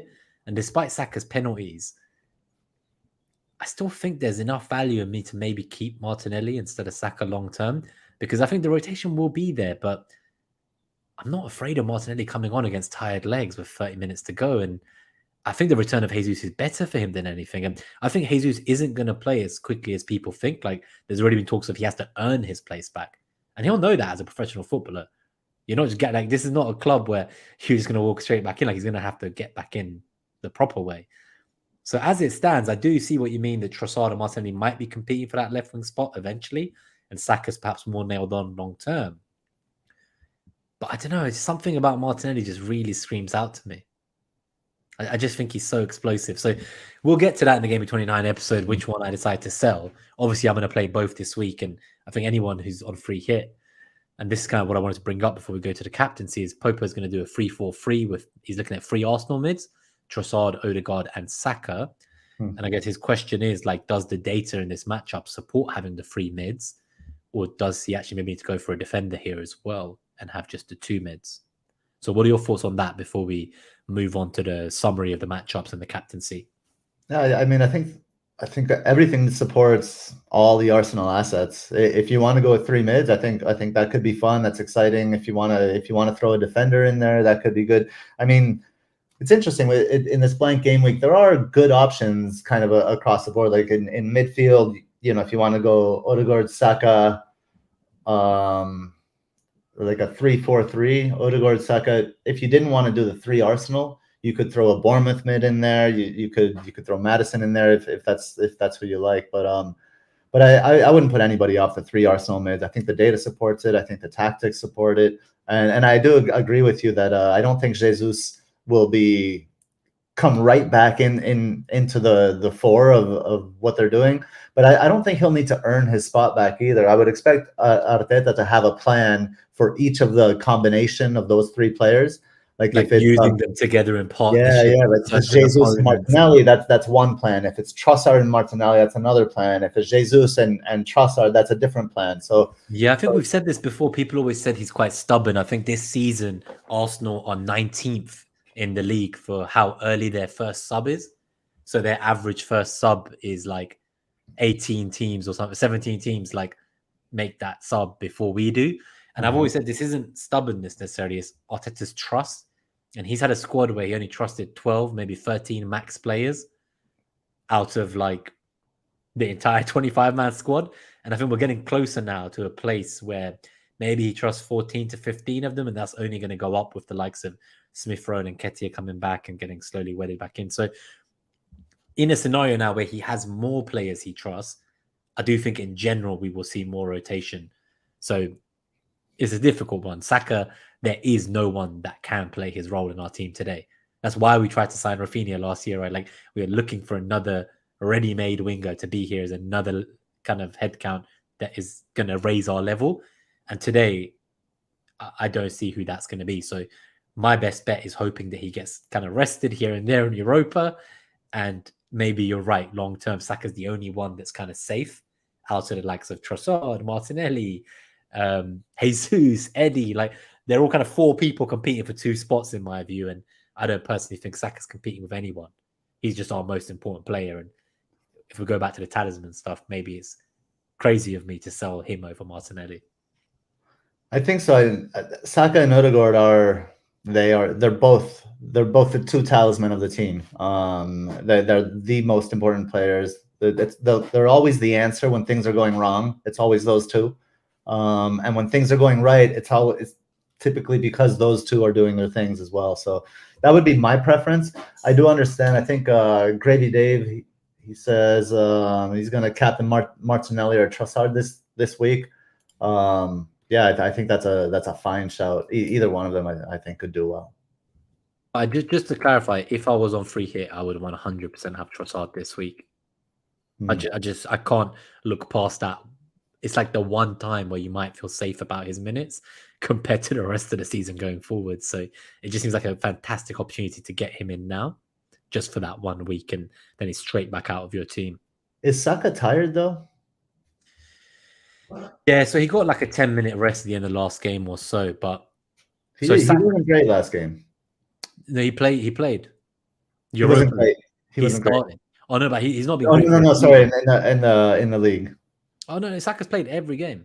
No, I'm saying he wasn't great. But that's what I'm trying to say. So that's why he's not great in my opinion, because he's like literally that his legs are tired. But so if you look at Saka, I think we spoke about this a few weeks ago. I don't know what the number is now, but at the time, he has played minutes in 65 Premier League games in a row at the time, and that was the most of any player in the Premier League today. The second player after him who's played the most consecutive minutes in Premier League is David De Gea on like 55. The last time an Arsenal player played that many Premier League games in a row was Gael Clichy in 2009. That was like 73 games. Since that stat, I think Saka's gone from 65 games in a row in the Prem to like maybe 68 or 69. So I think his availability is underrated, but at some point, like Arteta tries to underplay it a lot. So this is why I'm saying I don't think he'll be resting in the Prem regardless. Yeah, so he's on 3,200 minutes, as Mike says already, for the season across like everything. So I think whenever they talk to Arteta about this, he always kind of says, what do you mean? All the world-class players play 3 times a week. They play 3,500, 4,000 minutes a season. And that's the mentality he wants to instill into Saka. Like Saka just gave an interview. He was like, I don't care. I'm getting kicked every game. What's complaining to the refs going to do for me? Like, complaining is not going to get me anywhere. The way I play, I'm going to attract challenges. So he's trying to instill this kind of elite world-class mentality of like, this is going to happen to you every week. And you need to get to a level where you can play this many games every week this intensity, get the kicks, and just carry on and keep going. And still, obviously he's young, he's 21. I think we forget. Yeah, that's the thing. I get that at his age, but the thing is, Jesus can he can't play the Saka role, but he can play the Saka position, if that makes sense. He can play on that right hand side, and you do different things inside. But it doesn't serve Saka if his muscles are like, this is a physiological thing. If your muscles are fatigued and you can't engage them the way you need to, you're gonna get hurt. So you can instill whatever mentality you want, but if the body's not going to respond, then the person breaks down. And best case scenario, they play like shit, like Saka did last game. He was awful. He was terrible. So I don't know. I think it would. That's why I think he might get rested tomorrow, hopefully at home. That's the thing. Yeah. So it's kind of like he needs that rest. Like he literally, because we're so reliant on him, he never gets the rest. But now with the fact that Arteta trusts 14 to 15 players compared to 12 or 13. You know, when we couldn't score against Newcastle 0-0 at home, he used 1 sub out of 5. He just brought on Tomiyasu and that was it. Because he just literally did not trust the personnel. But I think now, I've not even mentioned Nelson in that rotation of players in the forward line, but he's shown that he can kind of be direct enough and do enough that, again, when you need him, he might come in as well. So I think there are opportunities to rest him. He will probably no doubt go and play minutes for England as well in the international break. So he's just going to keep playing. It's just non-stop. You're like this. So the player that Saka watched at Arsenal when he was in the academy that he really liked was Alexis Sanchez. And he said the way that he just got up from every tackle, like he was like, this guy is just an animal. Like no matter what you did to him, he'd get up and just keep going at 100 miles per hour. Like he's kind of looking at that. And he's like, okay, like I like that. I could become that one day. But I think we all forget he's 21, and I just still can't comprehend in my mind. Just as I say, like the amount of games he's played in a row in the Prem, and that is the #1 most played of any player in the Premier League today, and second is a goalkeeper. I think people underestimate just like how available he's been. But I think Arsenal fans say it as a point of pride when it really shouldn't be. It's not a good thing. It's but not that's the depth. Thing. That's what I mean, though. So the depth has been that bad that he's had to, and hopefully it's finally going to change. I don't know if I agree with that. I think Arteta can do some different things tactically to give his players a rest. But I don't. Again, that's a very limited perspective. Arteta sees a bigger picture of the team. He wants him to become world class, though. This is what I'm saying. So he's like almost wanting him to go through this period. No. I understand that. But you can't will through things that are impossible. Like if you can only lift 50 pounds, you can't lift 500 pounds. Like, no matter how much you fucking will it. So I don't know. Anyway, I think we should probably.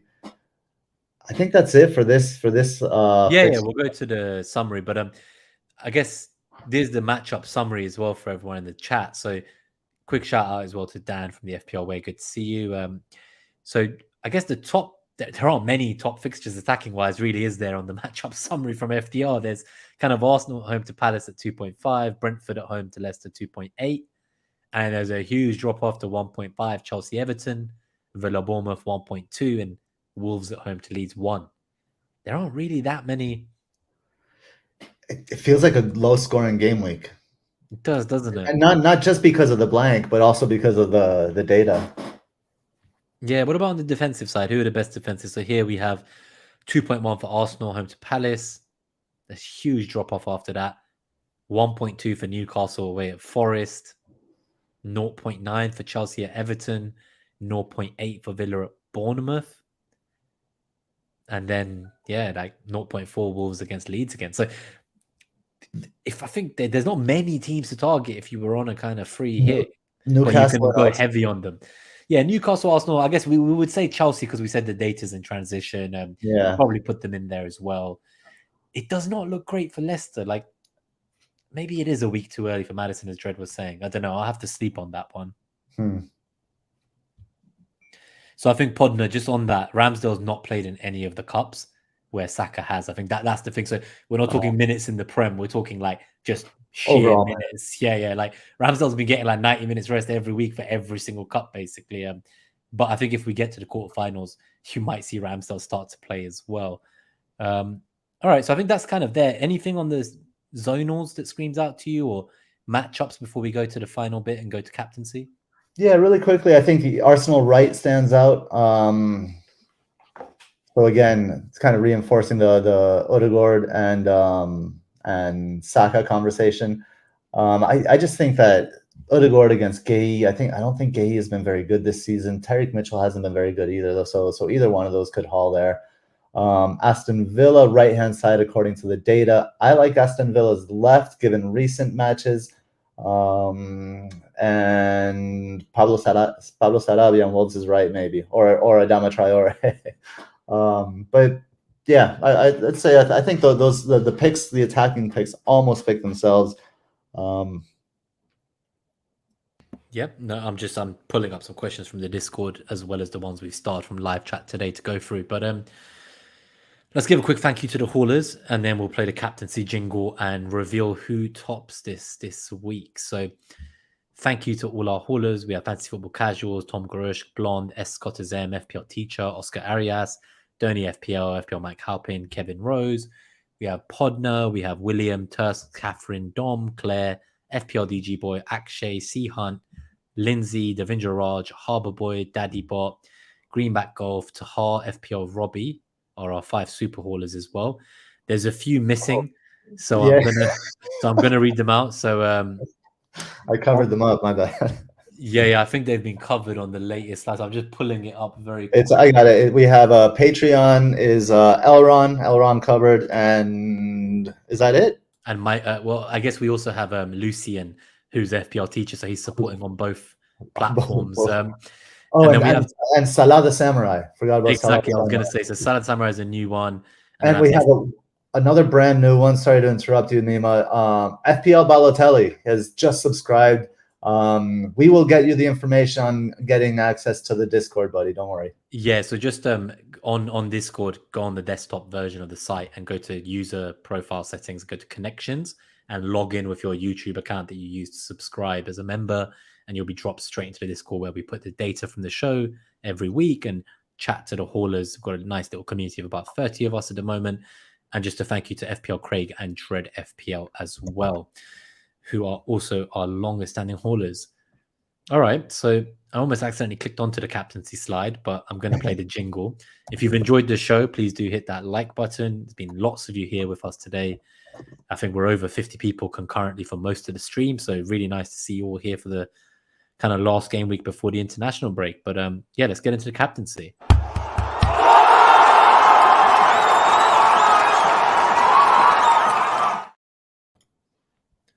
All righty, here. He is your boy. Bukayo Saka. Maybe my armband is going to stay on him after all. So for the podcast listeners, for the metric, we have Saka on 87, Haaland on it. I think you've got, because Haaland's still here, I think you've got the wrong one. Is this the wrong one? I've got the right one. I can just share my screen to present it. Yeah, share that. So I was going to say, because I'm pretty sure that when I had a sneak peek, right, someone who no one expects this can't be is at the top. Sorry. Yeah, no worries. Let me just put my screen on then in that case. So just be a little behind the scenes here for so Mariner's been traveling, so he had to send the images through WhatsApp, and maybe they didn't get all in the slides. Anyway, that was part of what the disaster that happened earlier. So apologies for the incorrect captaincy slide. I was gonna say, as soon as I saw Saka, I was happy, but then I was like, wait a second, I'm pretty sure Saka's not the one who's leading the way, right? I'm just loading the PowerPoint. It seems to be having some issues, guys. Sorry for the technical issues. Hopefully this loads. It seems to be causing some issues. All right, I think I'm just going to have to do it the old school way. I was hoping to put the graphic of the person, but I'm just going to share my screen in WhatsApp, I think, because that actually has the captaincy metric screenshot. Yeah. All right, cool. I'm going to share my screen, guys. So let me just play the jingle one last time. And now for real.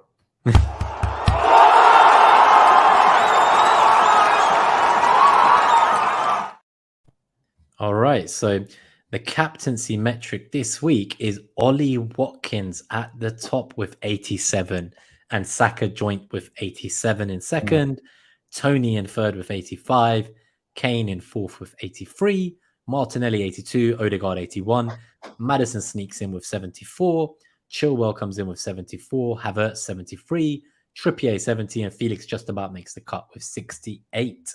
Hmm. So this was a massive surprise to me when I saw Watkins at the top of the metric, and maybe it's partly why I was influenced to prefer him over Havertz as my signing if I was to get a striker this week.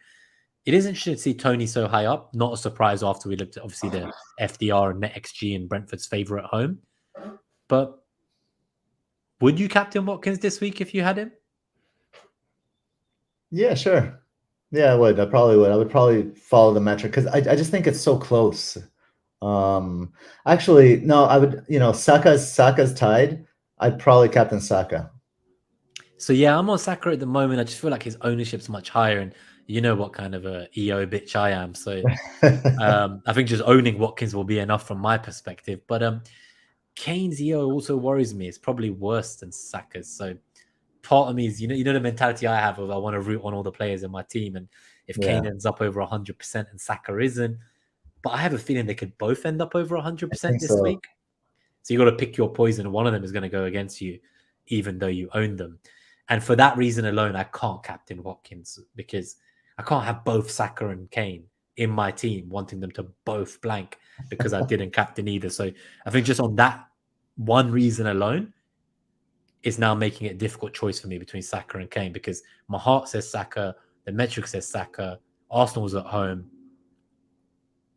Yeah, it's tough for me, man. It's so Watkins is a fine, like, I guess, football decision, but the FPL decision is Kane or Saka. They're both, like, overall ownership is both around 40%. Yeah, there it is. Podna comes in with the data there. 40% of the game will captain Holland this week. Really? Probably, actually, that's true. But they're both Saka and Kane are around 40% owned. I think they'll definitely both be over 100 or near 100. Although if you go Watkins and it works out, that could be pretty big with only 10% ownership. So it could be huge. So Eric's gone for Saka captain, Kane vice captain. William's amazed that Kane is so low, and FPL Popo wonders what the points would look like if we measured the number one captaincy pick each week in the international break. So that might be interesting just to figure out what would be the captaincy returns, and then the haulers in the chat can go to is it Premier Fantasy Tools and put in their own ID and see what would your captaincy points be if you went with the metric every week versus what you actually ended up on. I'd be interested to see that as well. We do that. We do that at the end of every season. So we will have a comparison to see how we're doing. I think the captaincy metric hasn't done as well this season as it has in seasons past. But since restart, I think it's been banging for sure. And just before I move on to the questions, I just thought I'd put a quick, seeing as I'm in the WhatsApp now anyway, and we know that Chris wanted to mention Grimsby, coming in and destroying the blank and double game week plans. A hi from Mariner waiting to get on a plane after God knows how many weeks of travel. He is still doing all the data. He will be back, but we miss him dearly on the show, and hopefully he'll be back soon. He's flying over the Arabian Sea right now, I guess. He's literally in the plane and flying right now as we speak. So let's go to the Q&A. All right. So the ones from Discord first, and then I've got the ones we started today in the chat. So the first question, what date is it? I just don't want to read any from last week. So Harbor Boy asks, who is the best cheap fifth defender who can play in blank 28 and be part of my bench boost in 29, but sit third on the bench for the rest of the season? So plays in 28, doubles in 29, and can be benched the rest of the season. It's hard to look past that Villa defender that we were talking about earlier in terms of budget, because it's a fifth defender, right? It's got to be cheap. Yeah, it's just that the 29 fixtures it's just no good, right? I guess if Harbor Boy doesn't have a second Newcastle defender, like Botman is still pretty damn cheap, right? Like I think we just go Botman there. I'd rather go him, and he could have the other doubles, so you might not even keep him on your bench every week. You might play him in some of those doubles. Yeah. We have Blonde asks, now Jesus is back, who is the best value Arsenal asset to own? Best value? Value, you see, that's tough because I don't know about... I would probably still stick with Saka, but if we're looking at like value, it is hard to look past Martinelli despite the minutes risks. Is it Trossard? How? Probably. What's his Yeah, price? that's a fair point. He's more expensive than Martinelli because his Brighton Is price he? was like 7 point something million. No, they're both 6'6". Are they? So I guess I guess Martinelli. Martinelli's risen in price since the last few games. That would make sense. I would say, yeah, probably Martinelli is the best value. I think so. So Don Black Dragon, game week 29 premium forward to sell. Haaland home to Liverpool or Kane away to Everton. Other than Watkins, is there any forwards we can bring in for game week 29? So I think firstly, the Haaland versus Kane question. I think if you don't sell Haaland this week, I wouldn't sell him next week. That's for one. Kane has the better fixture in 29. I disagree. I don't agree with that. You'd still potentially sell him if you can afford to just buy straight back from the one game. I think Haaland has a better fixture than Everton away. Yeah, but I guess Kane then has better fixtures. I don't like it. No, actually, to be fair, we do cuss Spurs a lot, so maybe I should stick with my guns there and say sell Kane next week to get a doubler. But then who would you buy is his next question, because he's saying apart from Watkins, what other doubler in 29 looks appealing? I guess off the back of today's show, we need to still see the samples go up in size for Chelsea, but we do really like Havertz, I think. Yeah. Is there anyone else that would appeal to you? That doubles in 29. The forward. Yeah, I guess a Chelsea player, maybe Iheanacho. So Dan asked about Iheanacho. Yeah, I really do like him, but I just can't get over these subs. I don't know if I can go there and do that to myself. Yeah, I can't do that. Yeah, I don't think I can, sadly, but it's a good option to have, right? Okay, let's go to the questions from the live chat then that we've started throughout the show. I think we covered Andy's question about the abuse already, so I'll unstar that one. What else do we have? Some of these are joke ones. Okay, so K7 asks, is a free hit 29 a good option? I think it's perfectly fine if you want to kind of go heavy on teams like Leicester, Chelsea, who else? Leicester, Chelsea, and West Ham, and then maybe sneak in like a Bournemouth or Forest player. Like if they're teams that you don't want to hold long term, but you think they have a better double than the guys you have today, like say you got double or triple Liverpool and you have lots of singlers, then I think it could be viable. And if you don't have a bench boost left, I would say it's okay, but look at 32 and 34 and how you would get through those, because you might need that chip then. So although the upside is there, I would just double check that you don't need that chip later in the season. One for you, Eric, from Eric, I mean. So would you still be engaged on FPL Twitter if you weren't a content creator? I, for one, am glad I've never used Twitter. The toxicity is nuts. Would you two still be engaged on FPL Twitter? So I feel like I've been less engaged in FPL Twitter. I post my articles regularly. Yeah, I probably would be less engaged in FPL Twitter if I wasn't a content creator, to be perfectly honest. Yeah. It feels like it's not as welcoming a place as it was if you joined a few seasons ago, but hopefully that changes. I guess what I would say is that I've never really been active on the timeline anyway. So for me, the Twitter experience is more around like trying to find group chats to join with like-minded FPL players or Arsenal fans or Sky players or fan team players. I mean, like I'm in too many groups, if anything. But I've enjoyed getting to know people, and like obviously we meet because FPL is the one thing we have in common, and then we realize we have a lot more in common.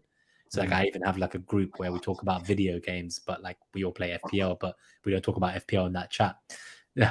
So there's a few. So yeah, I think if I wasn't making the content, I don't know. I do find it that I'm not very active on the timeline apart from posting when we go live and stuff, because I just find the way people are attacking each other is maybe I'm not thick-skinned enough. So I just kind of avoid that drama and stick to group chats. Has an impact on you. Yeah, definitely.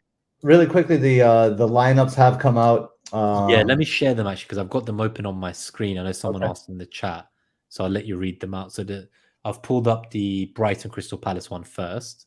So here we go. Maybe I need to zoom in or something, but Is Brighton that better? Crystal Palace. Brighton 4-2-3-1. Palace 4-3-3. The Brighton, you have Steele, Feltman, Colwill, Dunk, Estupinian back four. Midfield two of Pascal Gross and Moises Caicedo.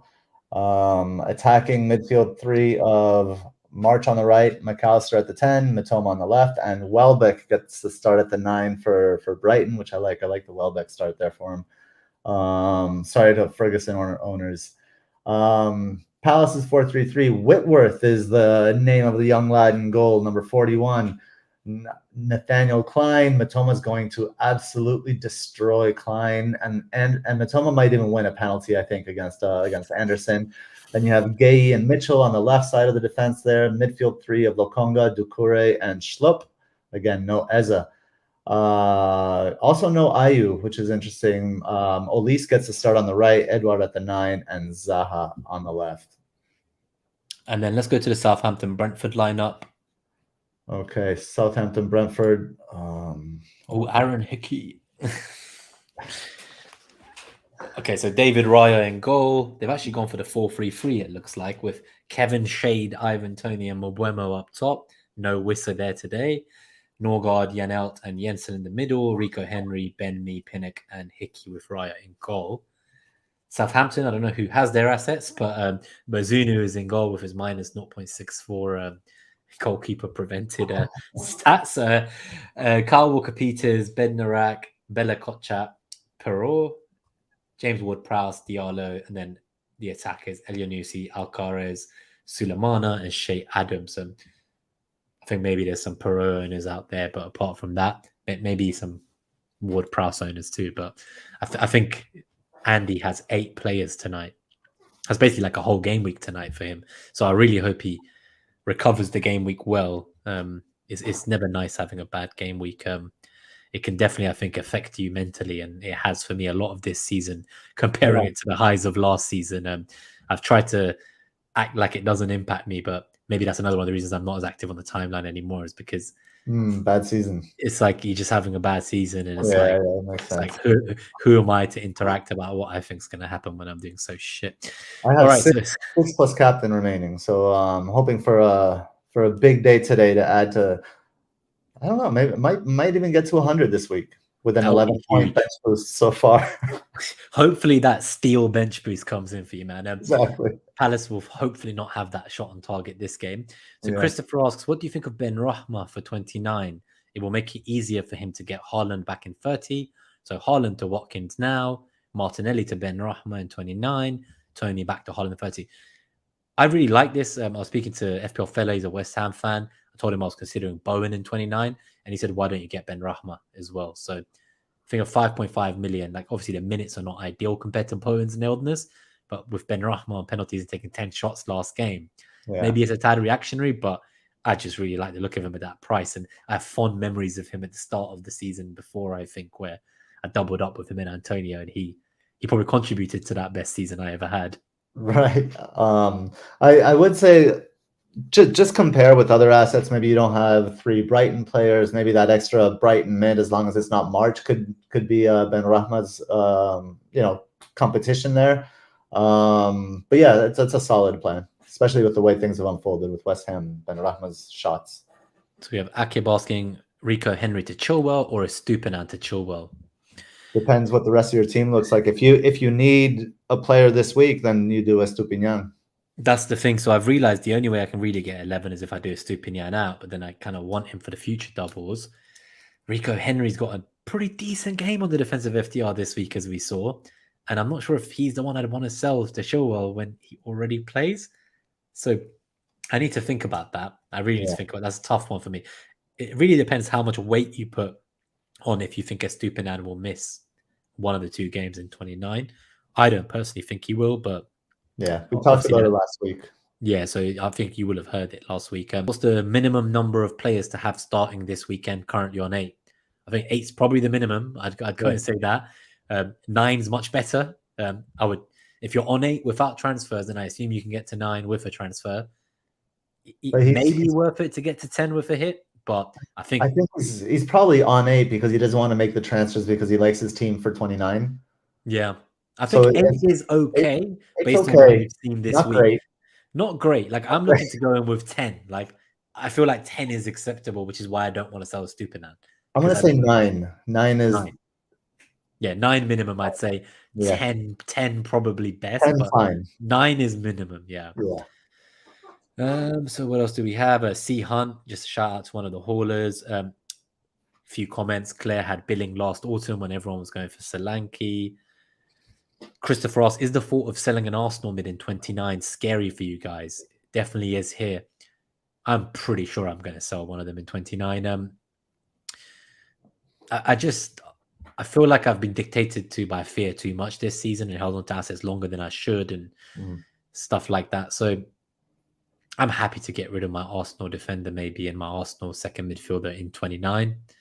I'm perfectly happy to do that, to be honest with you. Like, I just think 2 fixtures from someone like even a Maddison or a Ben Rahma, Bowen, like there's assets out there, right? If you want to go for Bruno, you can. I just think there are assets there, and I'm going to target the double. You'd have thought I learned by now that you shouldn't necessarily always go heavy on double game weeks, but I can't help roll the dice. Never learn. We'll never learn. If you don't have tickets to the lottery, you can't win the lottery, right? Who else do we have? So we have Matthew Kane just made a comment about Ruben Celes, got massive Mike Jackson vibes of Burnley fame, a little boost, new manager bounce. The underlyings are weak, they'll regress soon. So I was just talking about Southampton earlier about how they've been doing so well since the loss of Nathan Jones. Ruben Celes. Ruben Celes. Celes. Say yes. There you go. Nice. Say yes. Say yes.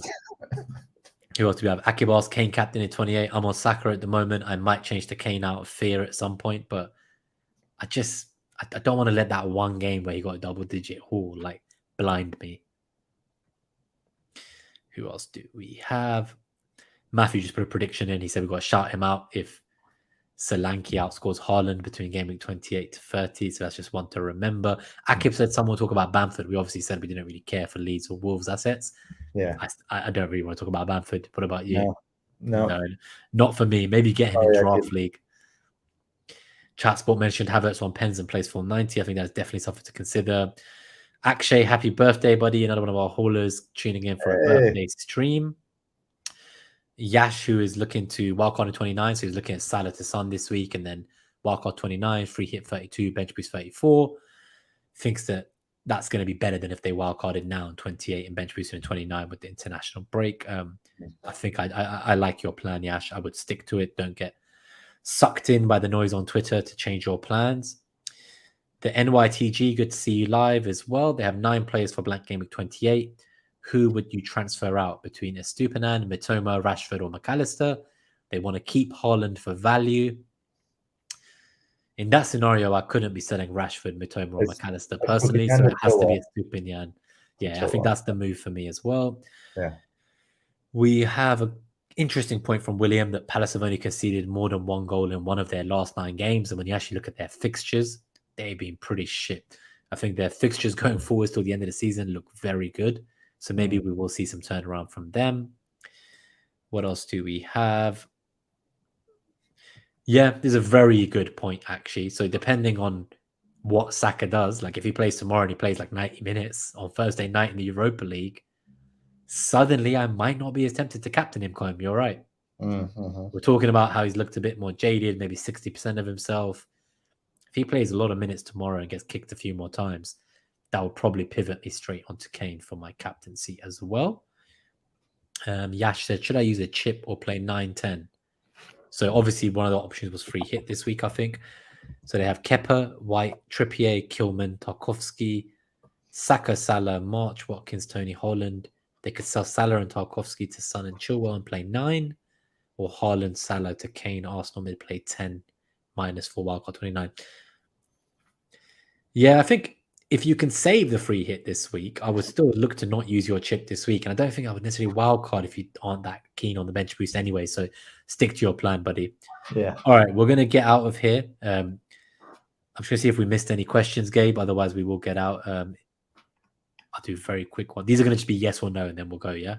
Because we are at 2 hours and the matches are going to start. So from Human Madman, Ian Acho or Solanke this week? I like the double for Bournemouth in 29. Yeah, I guess I don't know. I'd go Iheanacho. I just don't like Solanke. Yeah, okay. No, I'll go Iheanacho. Isaac, yep, like him, but I think Watkins is the priority for me. Yeah. Val is Ivan Toney captain. Is it best to have Mitoma and Mac 10 on wildcard 28 or Mitoma and Odegaard? I think if that's the plan, like, could you not just do like your second Arsenal mid, like Odegaard in this case, to the Brighton mid in 29 and get the extra fixture this week? That would be my thoughts. Maybe. Just a few more to go. Delia makes a solid point. It'd be great if people use their critical thinking in the community, watch content creators for data and advice on FPL, but then make their own decisions. Agreed. William says because the community has gotten so much bigger, that's probably why it gets worse, because a lot of communities, as they get bigger, become more toxic. Ferguson owners in the mud with Gaeta. Popo says 19-year-old debut goalkeeper. We said, do you think Fofana will play? Not sure I can afford Chilwell yet. I don't know if I can go there. He's so cheap, I know. Badia Shield not registered for the Champions League, right?